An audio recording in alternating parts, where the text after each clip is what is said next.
Hello. We are live here at All In Pickleball Gym in Grand Rapids, Michigan. It's Thursday premiere night. I am so excited to see 12 teams here behind me for mixed doubles night. They're competing to win a cash prize and also bragging rights. Sorry, we're a little bit late to start this. There's a lot of great players, including some new faces, and I just can't wait to learn more about them. We do have, where is he? Ian Yee. Raise your hand. No? Oh, I'm not seeing him right now. But we do have some really accomplished players, including Ian Yee, who's gotten into the pro draw in singles, his partner, Leah Tauber. We also have Julia Henderson here, and her mom is actually playing tonight as well. So, Julia, quick question. Would you be here tonight if your mom wasn't playing? I would not be here tonight because she's the one that got me into pickleball, but if I do play her tonight, she better watch out. Yeah, your partner did make it to the championship game last time, so no pressure. And then I'm really, really excited to talk to Rick Witsken tonight. He is the best men's player on the APP Tour, and he was also the co-founder of the National Pickleball League, where he also dominated, leading his team, the Indy Drivers, to a gold medal in that league. So welcome, Rick. We're so excited to have you. Obviously, you're a big deal. You compete on really big stages. What brought you to this event tonight? Well, first of all, I'm an Alabama graduate, and I just want to say congratulations to the Michigan Wolverines fans. You guys, awesome football season. So, Patty, pro with my co-founder Michael Chen on that one.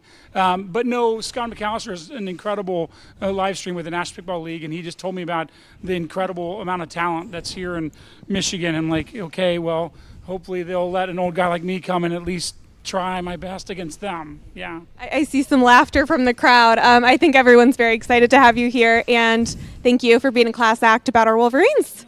Well, we're really excited to watch you play, to watch every one of these 12 teams compete. So I'm going to kick it off to the broadcast and let these players get warmed up.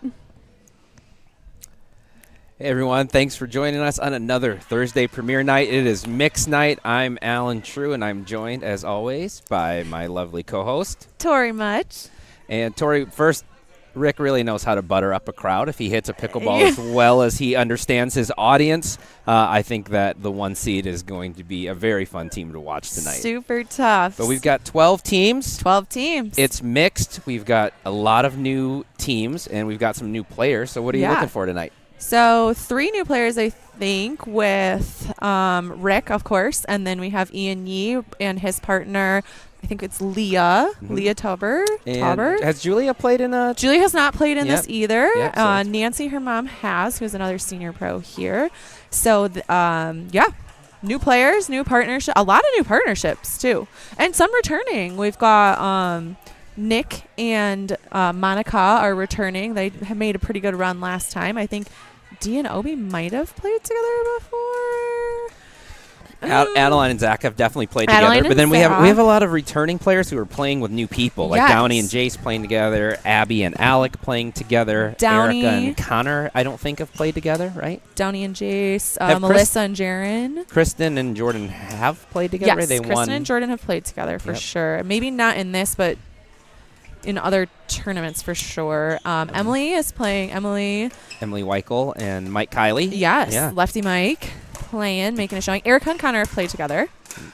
So if you look at, we have 4 teams with a bye, and so we're going to take you through those first round games coming up, and we'll have a split screen of all of the courts, unless something gets real interesting, and then we will focus in on that court. In the meantime, if you would rather not see the split screen, each of these courts has its own stream, thanks to the magic of television and our staff here at All In Pickleball Gym and Livestream Pickleball. So you can go check out each of the individual courts. As always, I have to remind you, though, that if you go to those streams, you will not hear Tori or myself, which is... Well, mostly just you, because you haven't stopped talking since we started. Well, normally you do the intro, and I just thought I would tonight. In the spirit of mixed, I decided to step over into the middle and take more court. Makes sense. Mm-hmm. Another quick shout out to one of our sponsors that have sponsored all of our events so far for Thursday Premiere Night is Elders Helpers. So thank you so much, as always, for sponsoring this awesome event. And throughout the broadcast, you will probably see some more sponsors come up, and we'll talk about them as well. So thanks again. And also, this is, as mentioned before, at All In Pickleball Gym in Byron Center, Michigan. And this is Thursday Premiere Night. I think this might be one of our top talented brackets. Wouldn't you agree? I mean, yeah, you infuse a pro into it. Not just any Nancy's pro. a senior pro as well. Yeah, so. 2 of them. So that helps things. So let's also set up some of these courts so people know who they're watching. Yeah. This 8 seed, speaking of Nancy, this is her daughter. Daughter in the purple, Julia Henderson. Yeah, and she's warming up with her partner across from her in the green and the backwards hat. That's Sam Trent, which if you have watched Thursday Premiere Night, you know who Sam is. Yes, and he was in the finals with Tia in the last mixed tournament. So very familiar with this event and making it far. So look for them to make a super strong showing here tonight. And they will be facing off against D Gilhood. and OB Bays. Sorry, I hate saying people's last names incorrectly, so I let Alan do it. I think it's Baez then. If I may step over again and take a ball, I think it's Baez. You know what? I'll say the first name, you say the last name, and that's just how it's going to work. We're going to call him Obi from now on. So that's Obi in the red shorts. He and Deal in their matching grays for you. Oh, yeah. Look at that. They tried. They did try. I love They a did good try. effort. Court 2. Ooh, 10 and 7 seed. Yeah. We have our 7 is Melissa Kildo and Jaron Faltanowski. Both have played in this before. Jaron has made it deep in just about every draw that he's played in. He and Aaron Mashad went to They were the our championship. previous winners. Yeah, and they, yeah. Yep. And then you want to introduce our 10 seed? Sure. We have Abby Verkijk and Alec Timmerman. Abby has done 1 or 2 events, I think. And Alec has also done a couple of our events, although I don't know if they have played much mixed together. So this should be a fun one to watch. Abby Norman plays with her husband, Scott, and they did play in one of the mixed nights. Yes, before. they did. Yep. Yeah. Abby ran into the net at least twice and got those balls back. So I'm expecting. We're expecting great her, things. Yes, I'm expecting her in the net to meet again tonight. Not the net on the court. No. We're talking about These are the saving nets. Yes. The life-saving nets that Yes. All In Pickleball Gym has provided to keep our players just safe. really wanted to market that part of All In for them. So thank you, Abby, for the promotion of the safety here. And somebody make sure she signed a waiver, please, before we Let's get head going. to court 3 for our 6 and 11 matchup. For our 11 seed, we have Adeline Nelson and Zach Chambers, a team very familiar with playing with each other and have done pretty well in a mixed premiere night, I believe, one of the very earlier ones. So they are a well-seasoned team, play together a lot. 2 former tennis players. College tennis players, both at Davenport. Yes. Yeah. I think Zach might have coached or helped out with Adeline's team as he's a little bit older than her. And we have a new pairing, but 2 very familiar players with Downey Fernberg and Jace Land here. So that should be an exciting matchup. Excited to see how they play together here in mixed. And Downey, no stranger to the winner's circle for our Thursday premiere nights. I think she got excommunicated for playing with some of her players for winning too much. They said, find a new partner if you want to keep playing. Yeah, and then she found a teenager who plays APP Next Gen. So I don't know if that's really, you're really selling yourself out there. Yeah, really Downey. doing good. Yep. So that'll be a super fun court. Look out for that one. And last but not least, we're going to head over to our 5 and 12 seed, where we have a returning team of Nick Romano and Monica Wynn. And they are matching up with Emily Weichel and Mike Kiley. Emily is also a former tennis player. I believe she was Miss Tennis for the state of Michigan. Oh, really? I didn't even know that was Yeah. I mean, I believe it. I've played Emily a lot, and don't give her a ball in the air. That's all I got to say about that. And Mike also has played quite a bit of tennis, a lefty, and that 12 seed can Tough really team. hit the ball. There's a lot of power there, and you have the the difference of a lefty being on the court, too. Yeah. They're going to be a feisty little duo, I Feisty think. little duo. And Nick and Monica, also no strangers to college tennis, actually played for the same school, which is how they know each other. Spring Arbor, Yep. Connor Mogul also played there. Connor's in there, and he has a bye, so we will talk about him later. But we are going. We are just going. Just like Lit. all right. Usually we start with championship, but we're going to go right to court 3 as our 11 and 6 seed face off here. I think Downey's like, oh, we're live. Yeah, we're playing. Yep.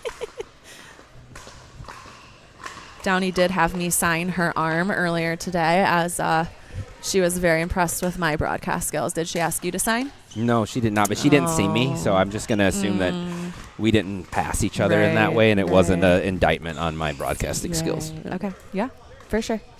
And right now we are also starting strong here on championship court with our 8 and 9 seed. Really good location by Sam there to put it right at the feet of a maybe less flexible player. The feet is a great shot. Yeah, ask Obi if he thought that was a good spot or not. He's got that gearbox. I was just going to say, yeah. That gearbox is There's some pop, right? there is something. Thank you. And thank you for going right into that, illustrating our Obi. point. Yep. Yeah, that paddle is a lively one. So our 7 seed's already up 3-0. Our 11 is up 5-0. So we've got some quick starts here. But I will remind everybody, if you missed last week, or the week before that, or the week before that, losing the first game, no indication of how the rest of them will go, including if you get pickled in the first game. Yes. It's actually you could actually get to the finals. It actually seems to be a good thing if you get pickled in the first game. So do not take these early results as any indication of what's going to happen from here on out. We've seen a lot of comebacks, and a lot of teams lose game 1 and come back and win game 2. Yeah, so I also think game 1 in round 1 is a very feeling out process. So I think a lot of times when you get to play 3 games, you're just really testing out shots that maybe aren't necessarily what you're going to settle in and play with. Sure. And I do think, all of these teams had a chance to hit around and warm up a little bit, even play some practice games. But for some of them that travel in, you get done with a day of work or whatever else you were doing, and you drive up here, and it takes a minute. And I think you see that in game 1 sometimes. And you're seeing new teams sometimes. Well, that's what I think is happening here on court 3. I mean, Jason Downey, I don't know that they've ever practiced together even. Maybe once or twice, but probably not frequently. And they're playing a very comfortable team that has played a year together at least. At least, yeah. I mean, it just right there with the 6-1 start makes a big difference sometimes. I think they've played together even longer than that. I think it was so, too. 2 summers ago that they started. Listen, I was together. trying to be nice, okay? Oh, okay. We want accuracy, not niceness. Okay. All right. So on court 5, we have another hefty lead going here with another seasoned team that has played with each other before. And I don't know if Emily and Mike have played a ton together. I don't know that I've seen them play rec together that much. I'm sure they have to know each other and sign up together, right? But have not seen them play together a ton. It is interesting on that court. I would say both Mike and Emily have very good forehands and favor their forehands, and then their backhands are a little bit not their favorite shot, and it seems that Nick and Monica are doing a very good job of exploiting that right now at the moment, just from watching those last couple points. With the lefty, you've got 2 forehands in the middle, too, so. Ooh! And Jaron puts that ball right away. And says, I'll show you backhand. I said, I like my backhand. He does like his backhand.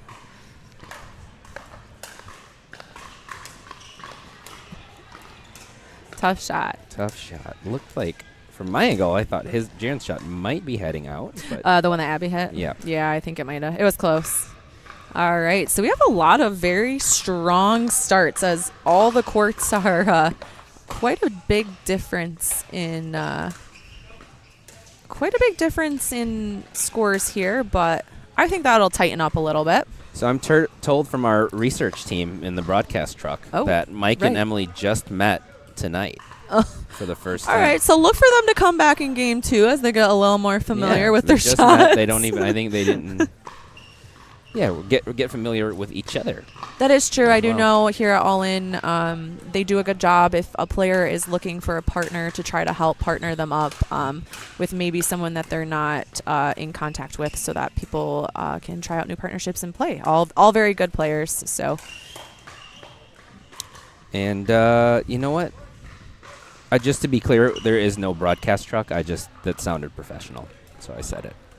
There's a broadcast team There's table. a broadcast table. And we're elevated surfaces. So We are that's, on I mean, elevated if you're surfaces, yeah. elevated, you're important. So this is all the important people up here. Forget the players. Ooh, football down championship. Yeah, and that's a chance for us to introduce our ref. That's Ray Ray. If you've been watching this, we talk about Ray Ray every week. Ray Zamora, if you want to be formal about it. Raymond Zamora, if you want to be really formal about it. Ray does not prefer formalities, I don't believe, but Listen, he does demand your He respect. always looks good.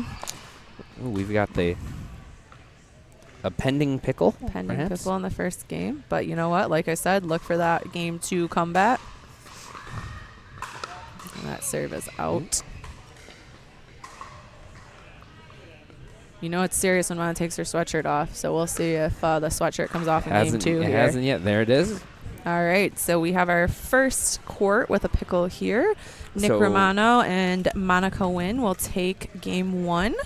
If history tells us anything, put all of your chips on Mike and Emily in game 2. Yeah. Literally. We will head down to court 2 as they are close to finishing game 1 as well.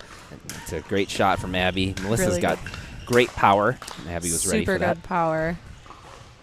And Abby's forehand. Woo! Yes. Also some good power behind that, baby. Look for her to hit a lot of inside outs. I did think she listed that as one of her favorite shots. Back on championship, also at 9-2. As we've mentioned in previous broadcasts, this is the court that is physically in front of us. So I've been able to kind of skim some of their points here, and the score isn't necessarily reflective of how long their points have been played and some of the shots that have happened in this game. So, Well, paddle tap there from oh, I was like, wait, is it and over? Sam. No, I thought she ducked. I think it was just a sorry that ball came at your face. Paddle tap. She's a very nice player, so.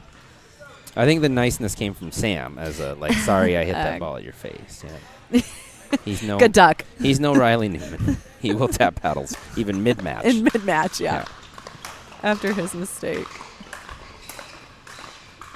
That's just too good. Just good defense. I mean, that gearbox flies. It has, yes. I mean, I think he has a powerful stroke, but whoo, thing's got some oomph behind it. Is it thermoformed? Oh, and he had a little. Nice. He's like, hey, I will see your power, and I'll show you a do little finesse. Huh? Love to see it. All right, so this is game point attempt number 2 here for Sam and Julia. Ooh, Oh, that's a too good. good shot. Now the real paddle tap comes. All right, so we'll head to court 2 as we are. Oh, okay. yeah. So game 1 is also finished on court Got 2. there So just let's in go to time court. for the paddle tap. Don't know what court is left. Court 3. And we have our another sponsor in the bottom corner. That's DGF Pickleball Court Solutions, run by Jeff Howlett, who is one of our stats guys tonight. He's shared the court with a couple of these players, Nancy, and has taught with Rick. And we'll talk to Jeff and Pat later tonight about stats. Check in with them. So if They are our stats guy on championship court. So thank you to DGF Pickleball Court Solutions for sponsoring. So if you're putting in a pickleball court and you want to make sure the gaps in the fences are in the right places and the walkways are in the right places, which I'm not joking. There's a lot of places a lot of courts that you go to and you're like, who decided the layout of this place. Jeff will help you make sure that layout makes sense, among other things. So I think played a role in helping with this very facility. he said, let's put up plenty of nets Abby can run into. And that let's make sure we keep Abby safe. Really come in handy so far. And so Jason Downey, after a little bit of a tough start, have found more of themselves a rhythm. coming back a little bit here. Yeah, I mean, again, that's just that new partnership type of thing, and both two very good players. So once they figure it out, they figure it out. You know what I mean? Yep. Oh, and there's the advertisement. Oh, coming up next. Nancy Henderson. New graphic. Rick Witsken, 2 senior pros. So if you're looking to see them, they got the bye. We let them sit the first round. Yeah, you know, they're a little bit older, so we don't want them to get That's too not why. worn We're out. not. That's not why. We're not ageist here. No, that's why they're allowed to play. That's why they're allowed to play. Thank you, Tori. They may or may not have the highest rating together, which is why they are our number 1 seed here. And so look out for them on Championship Court coming up after this first round of matches finishes up. And boy, Obi just got a hold of that ball again, and we are seeing the full range of power from him and that paddle. Yeah, I mean, I think it's a combination. Let's head to court 3 as there are only remaining first and it's round getting match. interesting here. It's 7-9. Yeah, getting real close. I have noticed Zach has made quite a few unforced errors here with hitting the ball long.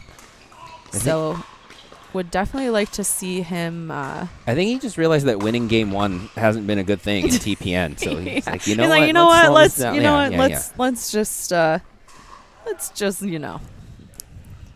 He's also told that Zach is still a little bit recovering. under the weather. Yep. Which last week I know he was just getting sick. So this is, man, there's something going around. But So I don't know if I would paddle tap with that guy. at least it's a paddle tap. It is not just your a hand. paddle tap, yes. So here on court 5, we are nearing the close of game 2 potentially, but look for the comeback as Mike and Emily have the serve and have gotten a couple points on the board.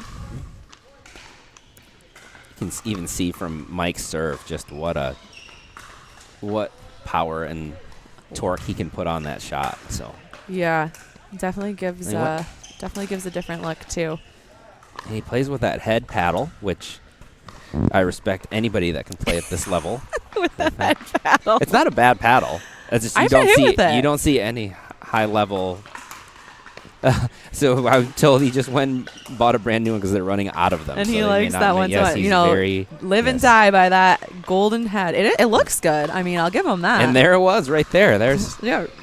if you saw that shot and you said, I want to do that with that paddle, you better hurry up because running out of time. Running out of time. Resources and Mike's time. going to buy them all up.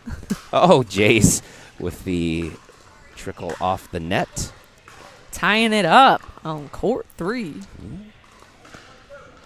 What a comeback. Yeah, I mean, I think by now a lot of you, if you have tuned into Thursday premiere nights before, never count Downey out of a game. I think she is one of the most solid players in Michigan, male or female, and I think she should not be discounted as all the players are in this tournament. But she is definitely one that will grind it out till the end for sure. Strong finish there from Monica will give them the ball with a chance to finish that out. But Jason Downey at 10-9. Was that match? I think it was the Or was the 11 score was ahead? put up Okay. incorrectly. Just double checking. Oh, but now okay, it is. that was. Yep, Okay. there we go. So There's that the paddle tap. No one on that court is sick, so we will paddle tap it out. And if you want to watch Emily and Mike continue, you can watch the individual streams. They will continue to play. They just won't be eligible for the championship. So it's 10-10 now. for on this game court, 1 For game 1. on court 3. So Monica. Oh, what a shot by Jace. That he took that up high, and it looked like it was going to go out when he hit it, but he topped it and got that to fall in. So continuing on from the Monica win and Nick Romano win on the previous court, they will go on to play our number 4 seed, Kristen Reinhart and Jordan DeWeird. So check out for that game to start. I think we're going to be starting them relatively quickly as teams finish up to try to keep things rolling here. Abby and Alec have jumped out to an early lead in Game 2 after losing Game 1, so we might see a Game 3 there. We might see a game never ending here on court 3. Too good. Downey helps make sure of that. All right. So 10-11. Our 6th seed gets the serve back. It's a big forehand from Adeline there. One of her favorite shots, I That believe. is a strong shot of hers. She's got a good roll on it, too.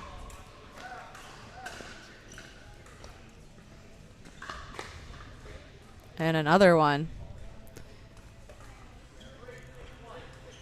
So two quick, hard cross-court forehands by Adeline. Taking advantage of seeing Jace still moving up to the net there. And those weren't bad drops. No. She just hit good shots off of that. And they couldn't quite get it to her backhand. I think that was the goal. Yeah. Definitely a player that prefers her forehand, as it is a lethal weapon that she has. Good shot there by Jace to just take his time and place it. Yep. Didn't overhit that.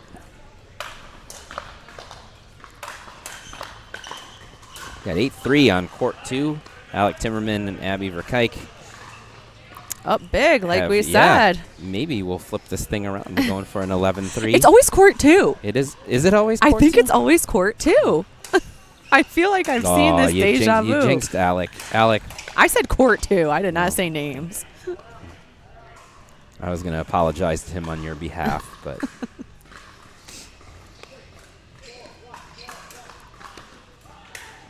And another good shot. Sometimes it's tough in the booth on the 4 screens because we don't get to watch all the points, so we don't exactly know what has been changed.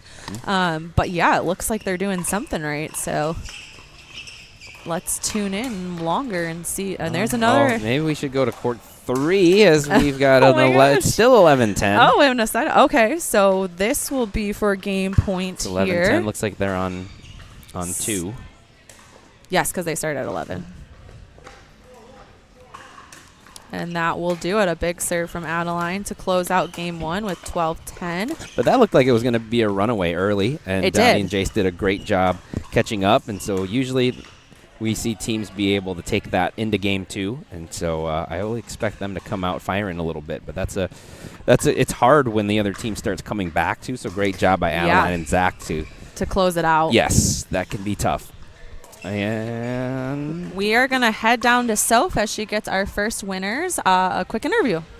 Hello, I'm here with Monica and Nick. Congratulations, guys, on first, our only pickle of the night so far. How does it feel? Feels good. It was a good warm-up match after driving a couple hours in the car. Got good reps in. Monty was pretty locked in out the gate there, so that definitely helped. And yeah, happy to win the first match. So yeah. Nice. Monica, I was actually talking to your mom, and I said that you were playing well, and she actually was like, you just say that to everyone. Do you have any response for your mom there? Do you think that you were playing well? I do think I was playing well. I think that Nick was also playing very well, which complemented my game. But yeah, I think it was a really strong first game. Yeah. That is what I told her too. I said you look really relaxed. So anyways, yeah, so okay, first 11-0, then 11-2. It seemed like though in the second game, the opposing team looked a little bit more comfortable and like they'd maybe changed up their strategy. Did you guys make any changes? I feel like we kind of kept a similar game plan for first and second game. We had a couple errors in the second game, and yeah, they had some good shots, definitely some good plays in there, squeaked out some points. So I think that was really just they stepped up. We had a few errors, and that was kind of the difference. Yeah. Fair enough. And then looking forward to playing Kristen and Jordan, who are both previous winners.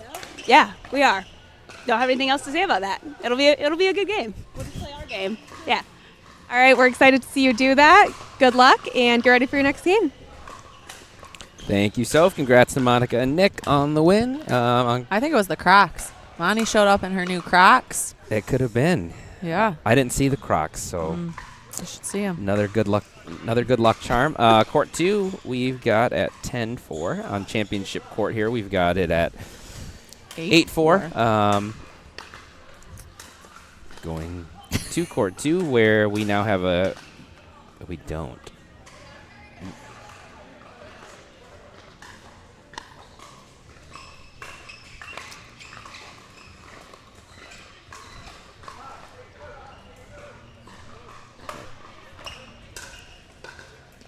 On this court, reminder, we have our 7 seed is Melissa Kildo and Jaren Faltinowski, our 7 seed, and Abby Verkuyk and Alec Timmerman are our 10 seed.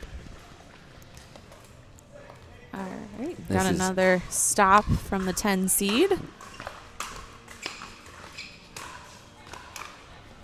And another stop. All right, let's see if the 10 seed can pull out this W here. They are playing for game point. And they get it. Yep. So Abby Verkuyk and Alec Timmerman will take game 2, putting us into our first game 3, of course, on court 2, because what other team would want to, or what other court would want a game 3? That's right, although they might be our only ones. We'll see if... well... Look at OB and D. If they can catch up a little bit here. Gilhood, it's still in it. So holding strong. To reset our players here, this is Julia Henderson serving in the purple dress. Sam Trent in the green against it's Orestes, right? Baez. I believe so. Yes. We call him OB. OB or OB? I don't know. I don't know the inflection there. And then D. Gilhood in the hat and the gray.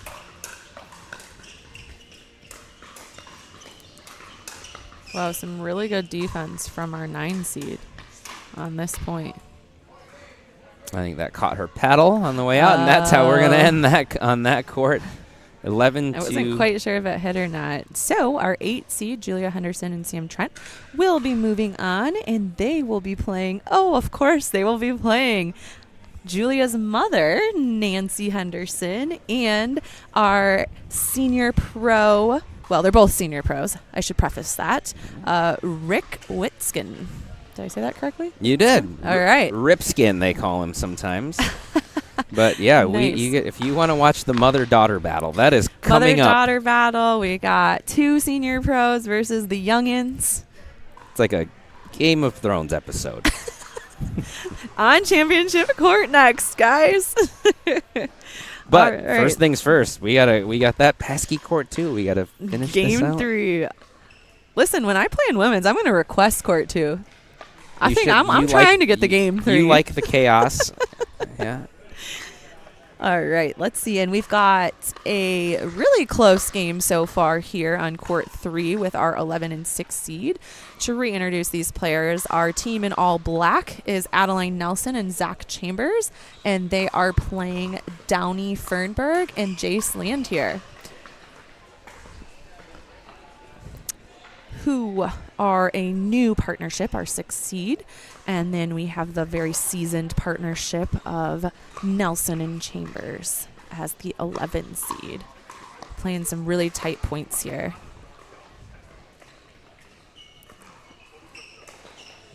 Some pretty powerful players on this court too, I would say. All 4 of them have some really strong power that they play with, and definitely some fun points out of that.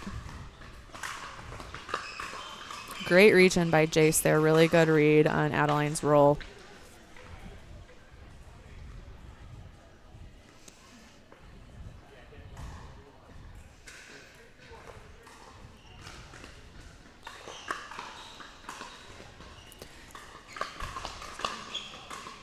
Oh, good leave there. Really good eye. That's 2 balls in a row Jace had really good leaves on. And if you are not as familiar with more of a mixed style of pickleball, you will see a lot of partners stacking to keep the female player on the right side of the court and the male player on the left side of the court, which allows the male player usually to take up a little more space and be a little more offensive and aggressive. Oh no. So we are going to head down to Soph as she interviews our next moving on team, Julia and Sam. Hey guys, I am here with Julia Henderson and Sam Trent. Congratulations on that win. How are you guys feeling after, the first few games?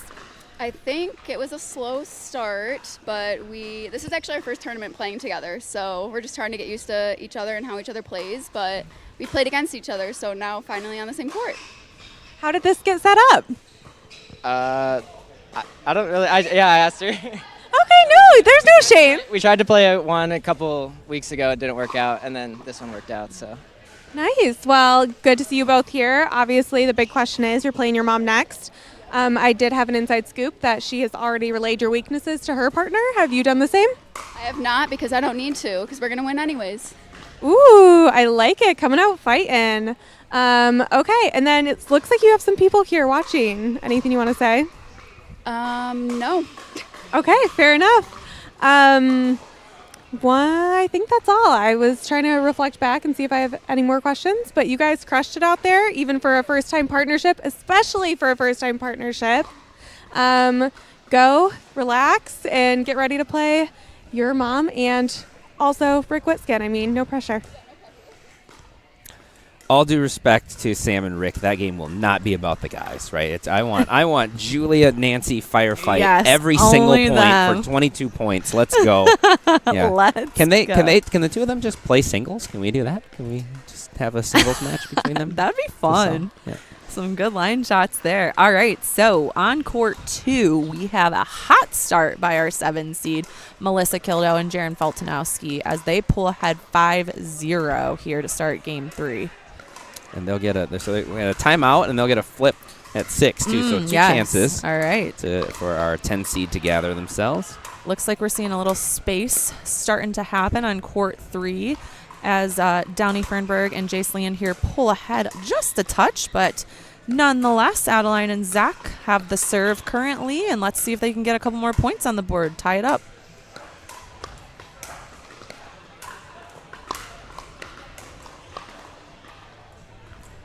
Not a bad attack by Zach. I like it. I like the attack there. Especially because that's his ball. Yep, his and game. He wants that counter, too. You know what I mean? I don't think he's looking for the winner on that first shot. So definitely like to see him keep that up.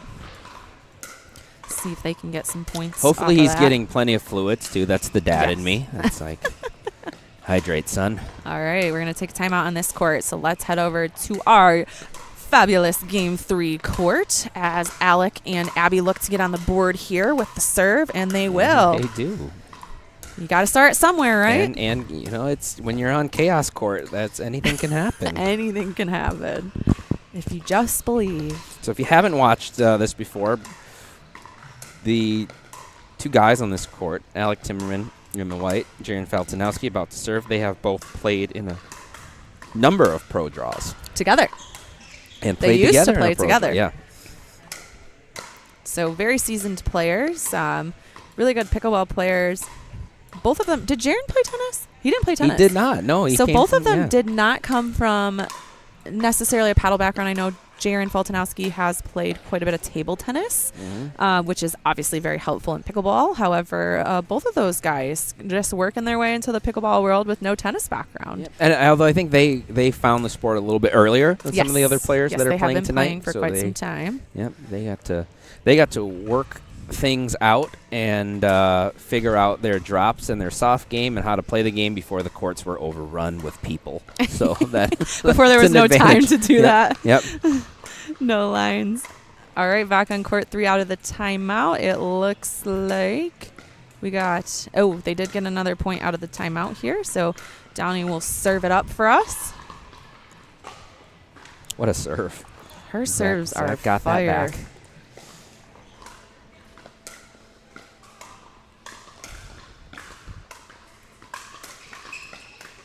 Ooh, some That's a really nasty good dink. slight distinks from Yeah. both of them. I think Adeline heard you say something about her preferring her forehand and not her backhand. She's No, that slice dink is sliced nasty. the dink just to spite you, Tori. Listen, players can prefer things. That doesn't mean they don't have the other shots. No, I heard you clearly say she didn't have it. Oh, right. Okay. Well, run it back. I'm Run the joking. tape back. No, we burned it. It's gone. All right. So Jaren and Melissa, our number 7 seed here in the black, are taking a little run with this game 3 as they get yet Jaren, another I point think we there. see he can really kind of just flip a switch. Yeah. And he goes into The will to win. And he goes into like, I can play mean a little bit. He's such a nice guy, but you can see it on the court when he really decides to turn it on. Not that he's not always playing hard, but I think you see him shift into a little bit of an overdrive sometimes. I agree. And I think in mixed too, sometimes if you haven't played with the female you're playing with quite as frequently, I think sometimes it takes a little bit to figure out how you're going to play together, what shots you can hit that she can set you up for, things like that. Just some logistic type of things. So here in court 3, our number 11 seed is making a run as land here in Fernburg. We're right at the door for game 3. Now it's 7-10. What did the ball come over at? Was it 4? 4. Yeah. Or 3. 3 or 4. I'm not quite sure.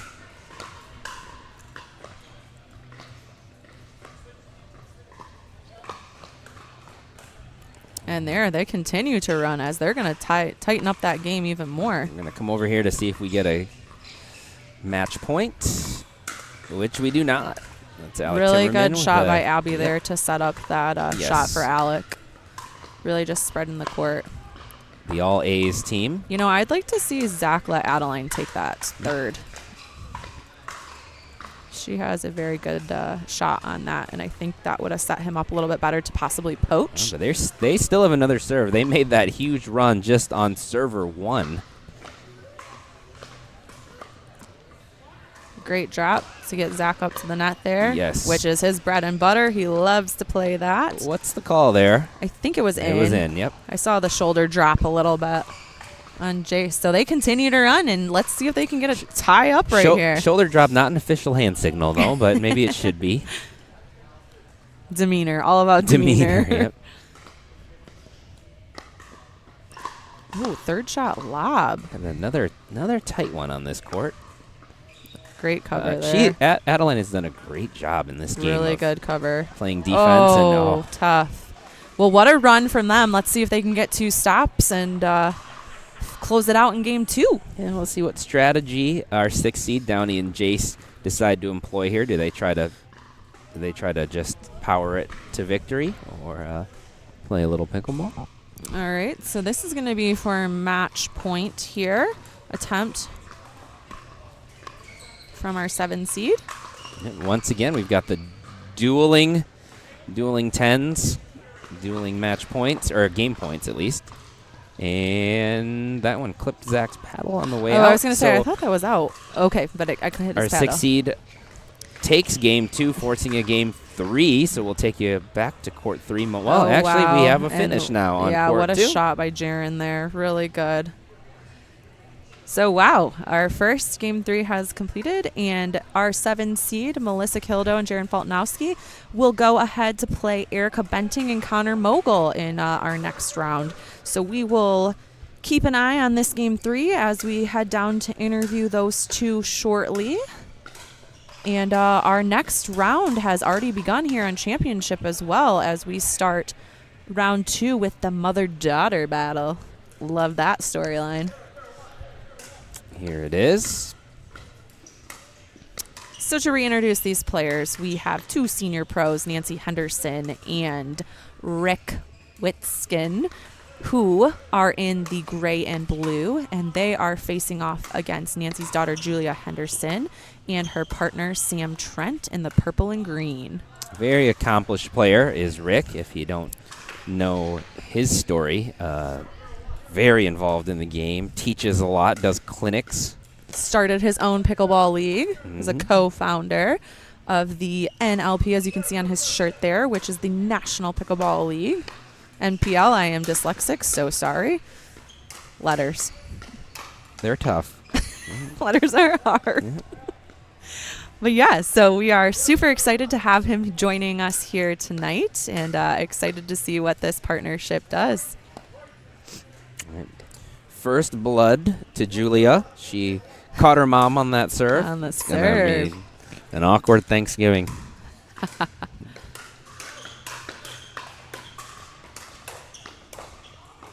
Oh, and the defense.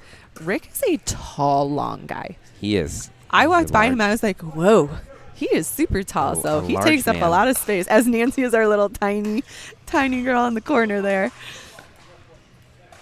Oh, foot fault. Ray called him on a foot fault. Oh, he's bringing the drama. Yeah. I think he was joking. Yeah, no, he was joking. He was Being totally joking. facetious. He's got a smile on his face. Ray's on it. Ray's like, you know what? Impeccable eyes. We checked those glasses before the match. Yeah, we put all our refs through very hardcore testing. Yep. His glasses were not delaminated. They were working just fine. They passed the test. Ooh, another big serve to Nance. All right, so Soph is going to follow up here with an interview with our next winners. Hey guys, I am here with Melissa Kildow and Jaron Poltnowski. Congratulations. 3 games. What happened there between the first and the second where, the bit of lost steam in that second game? I would say it came down to more execution than anything. I think our strategy was good. First game especially was really well executed, and then they caught fire, just started making everything. So it really is just a matter of momentum. So Absolutely. Did you feel that going into the third game that the momentum really mattered? I really did. I knew we had to try to stay steady and just try to stick to our plans. Cool. And you guys have only played one tournament together. So, kind of an interesting pairing. I don't know if many people would have expected you guys to play together, but it's working really well. Who set this up? I asked Sharon. Yeah, we played one time last year, and I just came back from maternity leave. So he was nice to play with me 3 weeks off postpartum. So that was nice. So this was way better. Oh, good. I'm glad. I bet you have your feet under you a little bit more. Both of you guys are kind players, too. How did energy factor into what you brought onto the court? very good. We definitely, I think I'm more of a calm intensity. Melissa is for sure more fiery. So just intensity. Oh yeah. I mean, which is great. But I play a little bit better, playing a little bit calmer. Because if I get too fired up, then usually head games with myself. So calm intensity for the win. Yay! I love it. Well, congratulations, you guys. You are going on to the next round. We wish you the best of luck. We're going to head back to the booth and let the players warm up here. I know we're eager to keep it going. Okay, thank you so much, Soph. So we are going to keep the court split here for a little bit as we kind of hone in. The game on Championship Court is our next round. So Julia and Sam in the green and purple won their first round to go and play our number 1 seed. Also a Henderson, Nancy, and Rick. So they are our first 2 teams playing in our quarterfinals round. And look for Nancy and Rick in the gray and blue to get a little more warmed up here, as they did have to sit. And big poach there from Rick, so he's getting warmed up. He's getting warmed up. And then Sam Trent and Julia Henderson over here, fresh off a game. So if you're wondering about Rick's paddle, it is a Paddle Tech. Yes. But it is his branded Ripskin paddle, the red, white, and blue. Got a great shot of it. Thank you to our camera crew. Yes, right on cue. And the letters NPL. Excellent job. Oh no! What a drop. Hooked on phonics worked for me. I think Sam did that on purpose. Why? Well, what did he do knew. on purpose? He just knew. He knew. He was like, you know what? I'm really gonna make the senior pros have to dive for these balls. Rick is Rick has some mobility to him. Don't sleep on Rick's mobility. Oh, I saw him try to I poach saw that him ball. Poach. Yeah. Well, close to completing the poach. Oh, he's counting. That's 3 Colin John Jr. net out balls. here.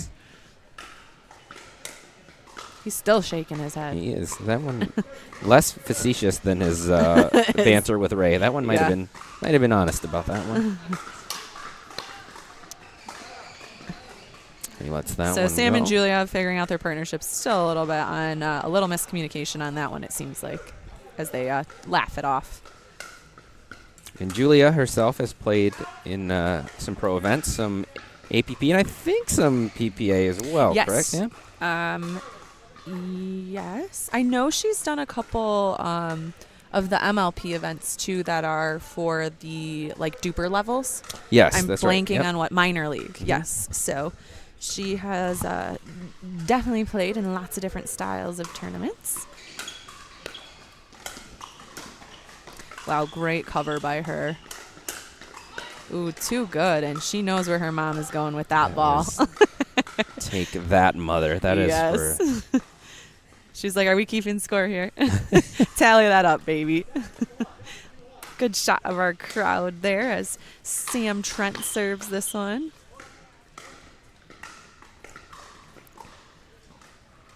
All right, we need. I don't have a dog in this fight. I do want Nancy to get one back here on Julia just to get it real interesting. Oh wow! What a shot and then pick up by her. Seriously, so good.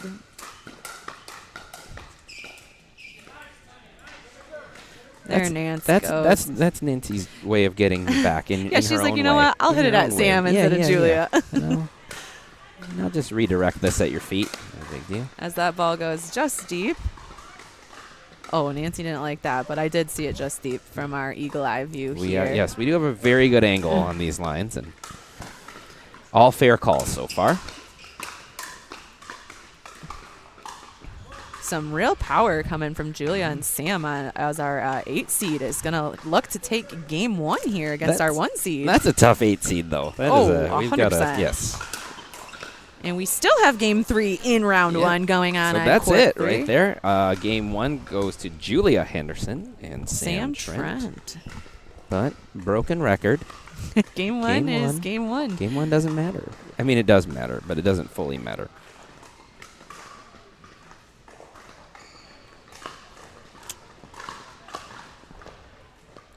So we will continue. Let's go in on court 3 here, as there's a game match change. point. Yeah, match point here for our 6 seed,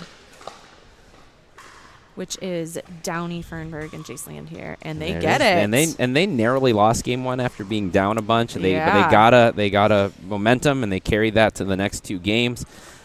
Our 11 seed Nelson and Chambers, they certainly had their opportunities in game 2 to close that out. But Jace Land here and his partner Downey Fernberg are moving on. Who are they playing next? Let's see who they're playing next. While we figure out who they're playing next, we're going to throw it down to Jeff and Pat as they fill us in with some stats from game 1 on championship court.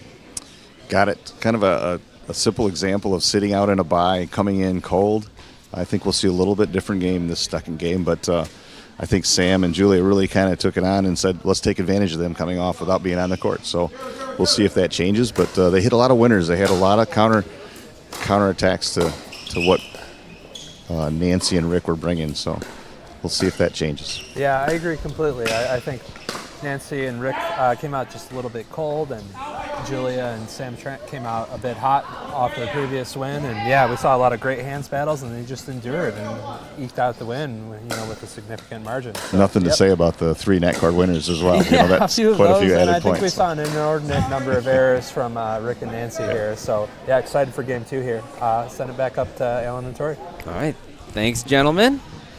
Appreciate that. So we did see that our last winners, Jace Landier, Downey Fernberg, they will be playing Ian Yee and Leah Tauber. That's an interesting team. We'll talk about them when we get them on the court. Yeah. For now, though, we're going to throw it back down to Sophie, who's got our winners standing by for an interview. Hey guys, I am here with Jace and Downey. Congratulations on the win. So what did you guys figure out in that second and third game? Asking first. Jace, what did you guys figure out in that second and third game? Obviously, lost the first one really close, 12-10, and then came back to win the next 2. I think it was a mix of getting warmed up. It's the first game. I wasn't really thinking about pickleball all day, doing other stuff. And also, I think I've actually never played Zach and Adeline. I've only watched them play, and they played a tough game, and, they played well. But I think we figured out to play slow and just play our game, and that worked out. Very good. You're learning how to answer things really politically. Yeah, no, it's great. Downey, is it fun playing with Jace out there? I mean, obviously he's the young gun on the court. I think it's been a while. I see him a little bit shorter than now, and he's really getting taller like me. It's interesting how he's growing so fast. And then I'm always having fun with the Jays. He always smiling. I like his dimple, his hair, everything, and then I'm having fun. Good. Well, hopefully you can keep that fun going. You're playing Ian Yee and Leah Tober. They're new to this Premier League, and, you know, Ian's a bit of a threat with some of his previous wins. Downey, you play with these guys on the other side of the state, right? What's your plan going in? So I played Ian one time. It's been a while, but he's a great player. I don't know her much. So we'll just play our game and having fun. Just keep having fun. Awesome. Well, good luck, you guys, and I'll let you get over to your next court. Back to the booth. Thanks, Sophie. You heard it right here first. Jace is getting taller, and he's got dimples. So look out, everybody. She said taller like me. Well, taller like me. Downey's interviews are maybe some of my faves. Love it. And here on Championship, I don't know if you guys have been watching this, tuned in. We were seeing some fire out of our senior pro team as they are playing a little bit tougher here in this second game, but that is too strong there. They clearly don't like to lose. They are very competitive, and there is some real fire now. You can see it. And it's interesting, I'm seeing Nancy call for the stay quite a bit as she out-dinked Sam really, really well in that last point, and that's what got her fired up. And I'd like to see her stay over there as her backhand and her dinks are some of her best shots. Some of Rick's defensive shots and his posture on them, and he gets that ball back. He just spins them back into the court.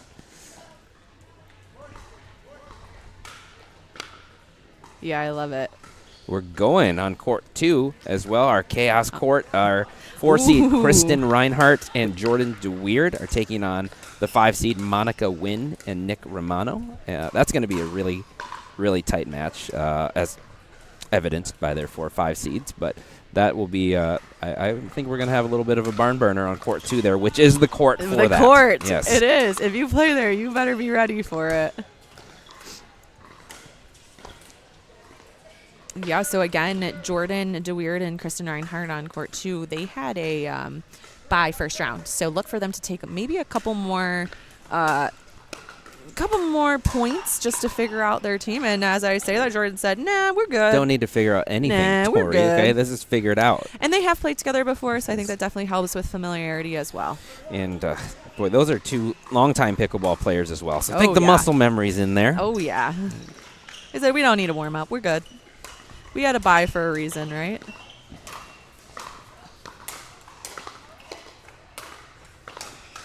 The defense on this court right now is wild. Oh, just back on that.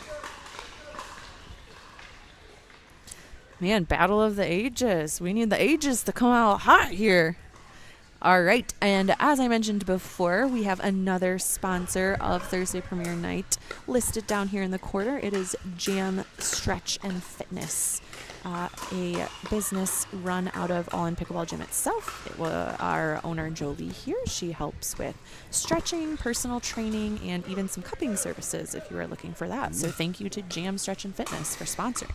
Rick stepped over on that last point, finished it off of a really nice drive by Nancy, and she let out a pretty big come on, which Nancy, I don't know that I've quite seen this court demeanor out of Nancy before. She's playing her daughter. Yeah, they lost game 1, but that was followed up by a big return from Sam Trent as well before that to get the side out.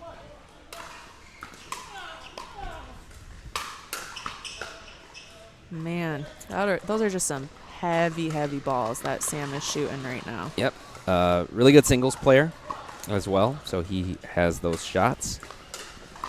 All right, and we are down back in our 4-split screen. So all of our courts now have moved on to the quarterfinals. We have a 5-4 matchup, a 2-7 matchup, and a 3-6 matchup. So if you're looking at court 5, that graphic is correct. That is Erica Benting and Connor Mogul against Melissa Kildow and Jaren Faltinowski. So we will update our graphic for court 3 in just a moment. But the court 5 graphic is correct, and that match has started. Court 3 also has not started. They're still warming up as Ian and Leah had a bye and wanted to probably hit a couple more balls here. We can head back to Champion here as Sam and Julia Henderson take another point. Oh, was that a side out? Was that? And if you look at the stats, I mean, only 4 unforced errors from our 8th seed, Sam and Julia herself with only 1 unforced error. Yeah, that's awesome playing. Super solid. As the number goes up. Yeah, okay. All right. Let me rethink that. Yeah, I mean, that shot right there out of Nancy to force that error was... that Rick's about ready to throw his paddle at Sam, I think. He goes, if this paddle didn't bear my brand on it, I would throw it at you. I think it comes back to him like Thor's hammer, though. It actually would hit Sam, and it would spin around and come back. And no one else can lift his paddle but him.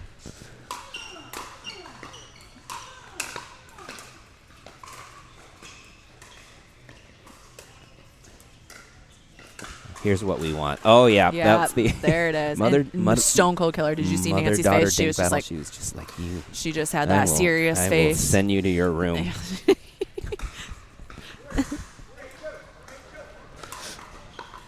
All right. So, let's see if our senior pros, our number 1 seed, can keep this run going. He's got another one, so they're at 4-8 now. A net court of his own. Yeah. The net court tends to giveth and taketh. Yeah.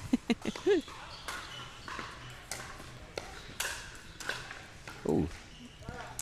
That ball that return was left for Nancy to kind of reach with her backhand there as Rick crept up to the net. And it did take a funny hop on the way back. Yeah, it was interesting. You're wondering, we are playing Yellow Dura, correct? Or green Neon Dura, sorry. Dura. Yep. You don't know letters. I don't know colors. We will go back. And that's a go back heavy to overhead preschool there tomorrow. from Rick. Our number 1 seed. They look to try to get a side out here off of Sam's serve, which has been deadly today. But they do it. They do it. And let's see if they can keep it rolling. Keep chipping. Okay, as we are in our all-in volley zone here, we have started all of our quarterfinal matches now. So, again, if you are looking for specific players, you can always tune into their specific court, or you can stay here with us and listen to us talk about different games as we kind of see different things happening. Yeah, like court 2, very tight match there. That's going to be a good one. This will be a good one. Yeah. Yes. So we have Monica Wynn with Nick Romano in the lighter colors. And they are playing Kristen Reinhart and Jordan DeWeird, who had a bye in the first round, so we haven't seen them on the court yet tonight. Nick takes advantage of a little bit of a high shot there and gets them to 5-4 on championship. Our senior pros still trying to chip away here. Rick turned around on every one of those, and Nancy got 3 of them back. I love it. What a point, though. I love it. Yes. I love the dedication.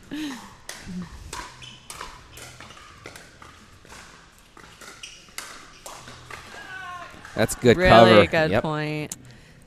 Nancy's angles at the net are really tough, and it's really good to set up her partners. Yes. Very good. She's not hitting necessarily winners, but she is setting up her partner. She's done that several times now. And what a return. Wow. Right on the back line.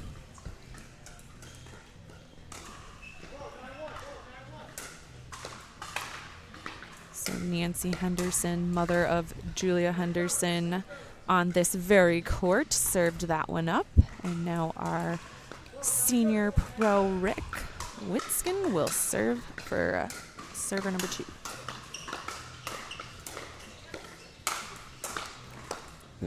Big shots there from Sam Trent. Really big shots. Nancy's able to get a couple back, but can't fend off that power. As Sam serves it up here, Sam Trent. We've got all the noises on this court going on.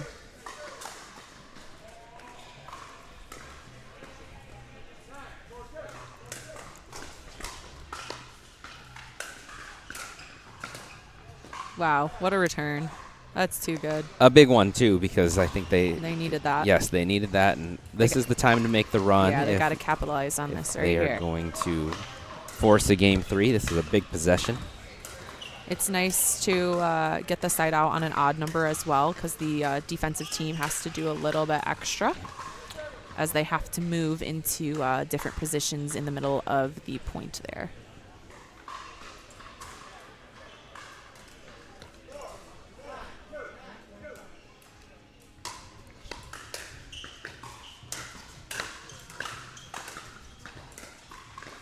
Ooh, tough shot. Just really well played match so far from our 8 seed, Yeah. Julia and Sam. They've done. I mean, they have. They're looking great. Yep, and the numbers speak to that. Oh. What a Rick got that back. Okay, Yes, highlight and- reel that. Yes. Just for Rick.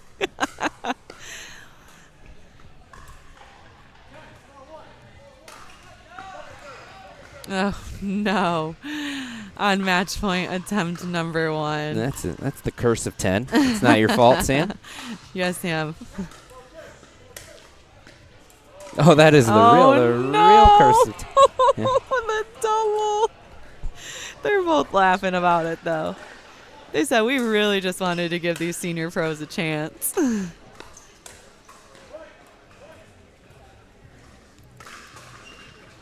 And here they come.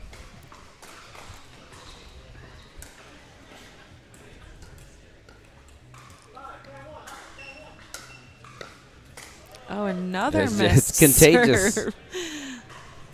That's 3 in a row, right? No, Or 2, or no, because Nancy she had got one the in the point. point in Yep. between. But yep. Oh, she had him. She did. That's a That great was look good- by yep. Julia Henderson there in the purple to beat Rick Witsken, but just overcooks it a bit. And he's a tall guy, so.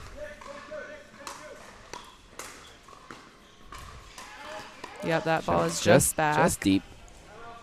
There's a little glimmer of light peeking through. And the timeout And is the timeout. called, That's which a was a good- very smart timeout. It's a good timeout. Yeah. We have a finish on court, too. That went from 5-5 to 11-5 Oh.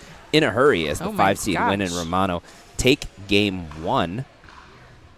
Oh. And, yeah, we left it at 5-5. And Nick and Kristen are chatting about something, maybe one of the previous calls or something from a previous point. But again, Kristen and Jordan, a very strong team. Kristen Reinhardt, Jordan DeWeer, they did have a bye, so sometimes it just takes a minute to get a little warm. And Nick and Monica will look to continue their winning streak as they 1-2. So we didn't get a chance to talk about our 3 seed. That's Leah Tauber and Ian Yee. Really, really good young players. Yeah, somewhat on court new to 3 pickleball, here. but they are tough. I watched them. I've played with Ian a little bit. Watched him make a big singles run in some pro draws, including at BCO last year, where he beat Pablo Tejas Yes. handily. Yes. In singles, and that was his first. I think that was his first real singles tournament. Yes. Yeah, he beat Pablo Tejas 11-4, 11-0 at last year's Beer City Open. So, and he was won singles at Kalamazoo College in tennis. Yes, really good accomplished high school tennis player. player. And Leah as well, really good Yes. tennis player. And if anybody watched the last mixed and saw Tia play with Tia Mukherjee played with Sam, I think Tia and Leah are going to team up. That's going to be a tough duo. Yeah, it's going to be a fun one. So up top on championship court, we have a game and match point here now, Ooh. which Rick and Nancy thwart. Yeah, they took the offensive there and said, you know what? We're going out swinging if we're going out, and it pays off well for them. Oh, that return just he floats. looked like he body languaged that one in. And wow. what a point and shot. Wow. And Sam is okay, so that's good. Oh, what a he's giving couple it of shots. point. Wow. We were going for the double ATP there, Yep. forehand and backhand. But wow, really well defended there by Rick Witsken. What a way to save the match. Oh, another great defensive What? play. He's getting warmed up now. His ability to just get those back in is and he stepped in. Great poach though. Oh, he's playing with the crowd. Oh, he's definitely He's got a the showman. antics Yes, for sure. he's- Love to see it. Love to see it. Let's see if they can get a point here on their second server and bring them a little closer to a game 3. And you put a little more pressure on, too. You can do that.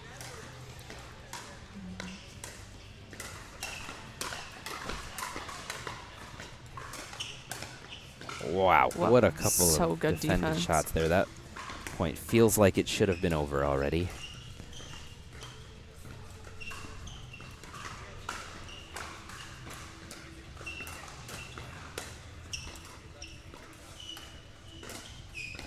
Wow. Oh, just what caught a Nancy. point. What a point indeed. Gosh. They are really working over here on championship court. This is fun.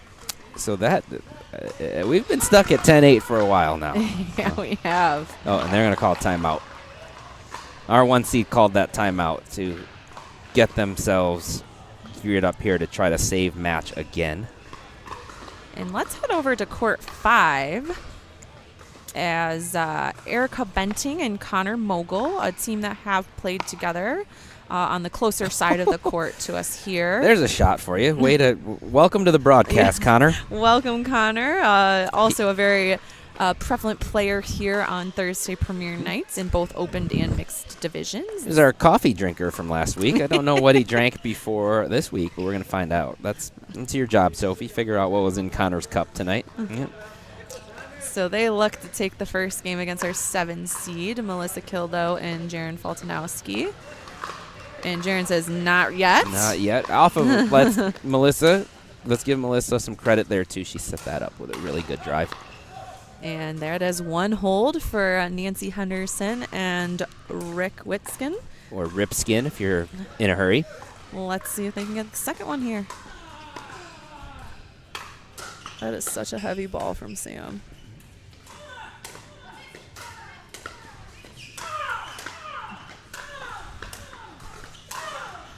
There Julia's it is. defense today has been outstanding. Julia Fired Henderson. up. Another match point saved. Another possession saved on 10. Is that 3 in a row? Yes, they need to get Let's this. see if they can get this. They need to get to 10 here. This is where you tell your partner, hey, it's time to get And off there's 8. one. Yes, and there it is. Or sometimes you don't say it, I find. If you don't tell yourself it's time to I get don't off say the it number. anymore because I feel like every time I do, I jinx myself. So let's see if they can get to 10 here on first server. That would be ideal.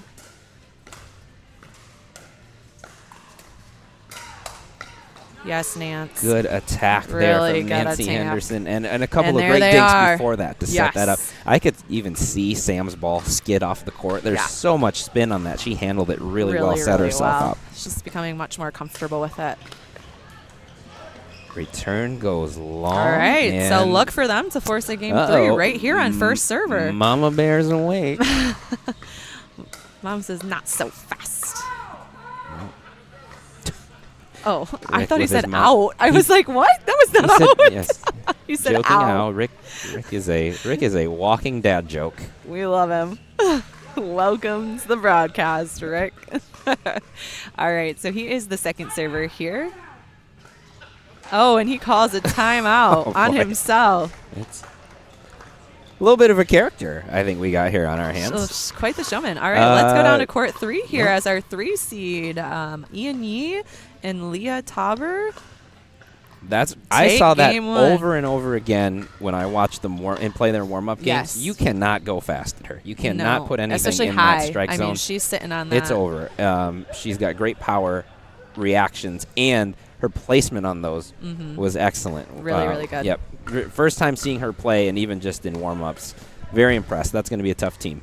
Monica Wynn over here has got her sweatshirt off, so she's serious now real as they are up serious. 6-0 in game 2 against the 4 seed. Sorry. There it is. Game point. Oh, she caught him. Yep. That time she just hit it nice and slow, Yep. knew he was going for it, Yep. and caught him off. Yep. She learned from the last one that she missed. Really smart playing by Julia Henderson. And we got a big comeback here on court Oh my gosh, 5. 10-10.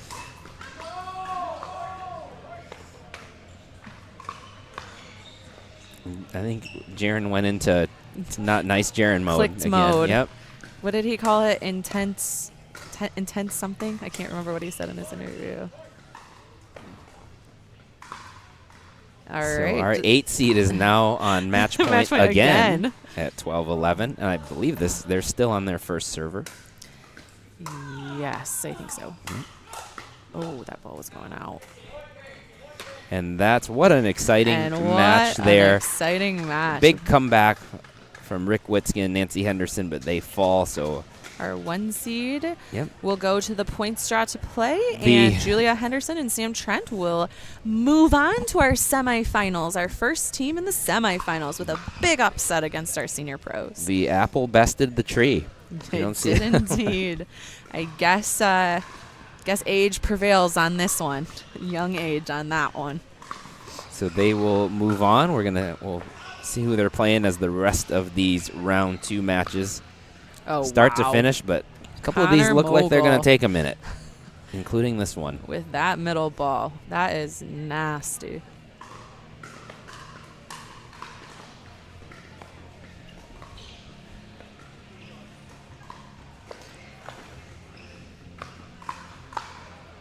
And he is lighting it up. Yep. He likes that matchup against Melissa right now. Connor does.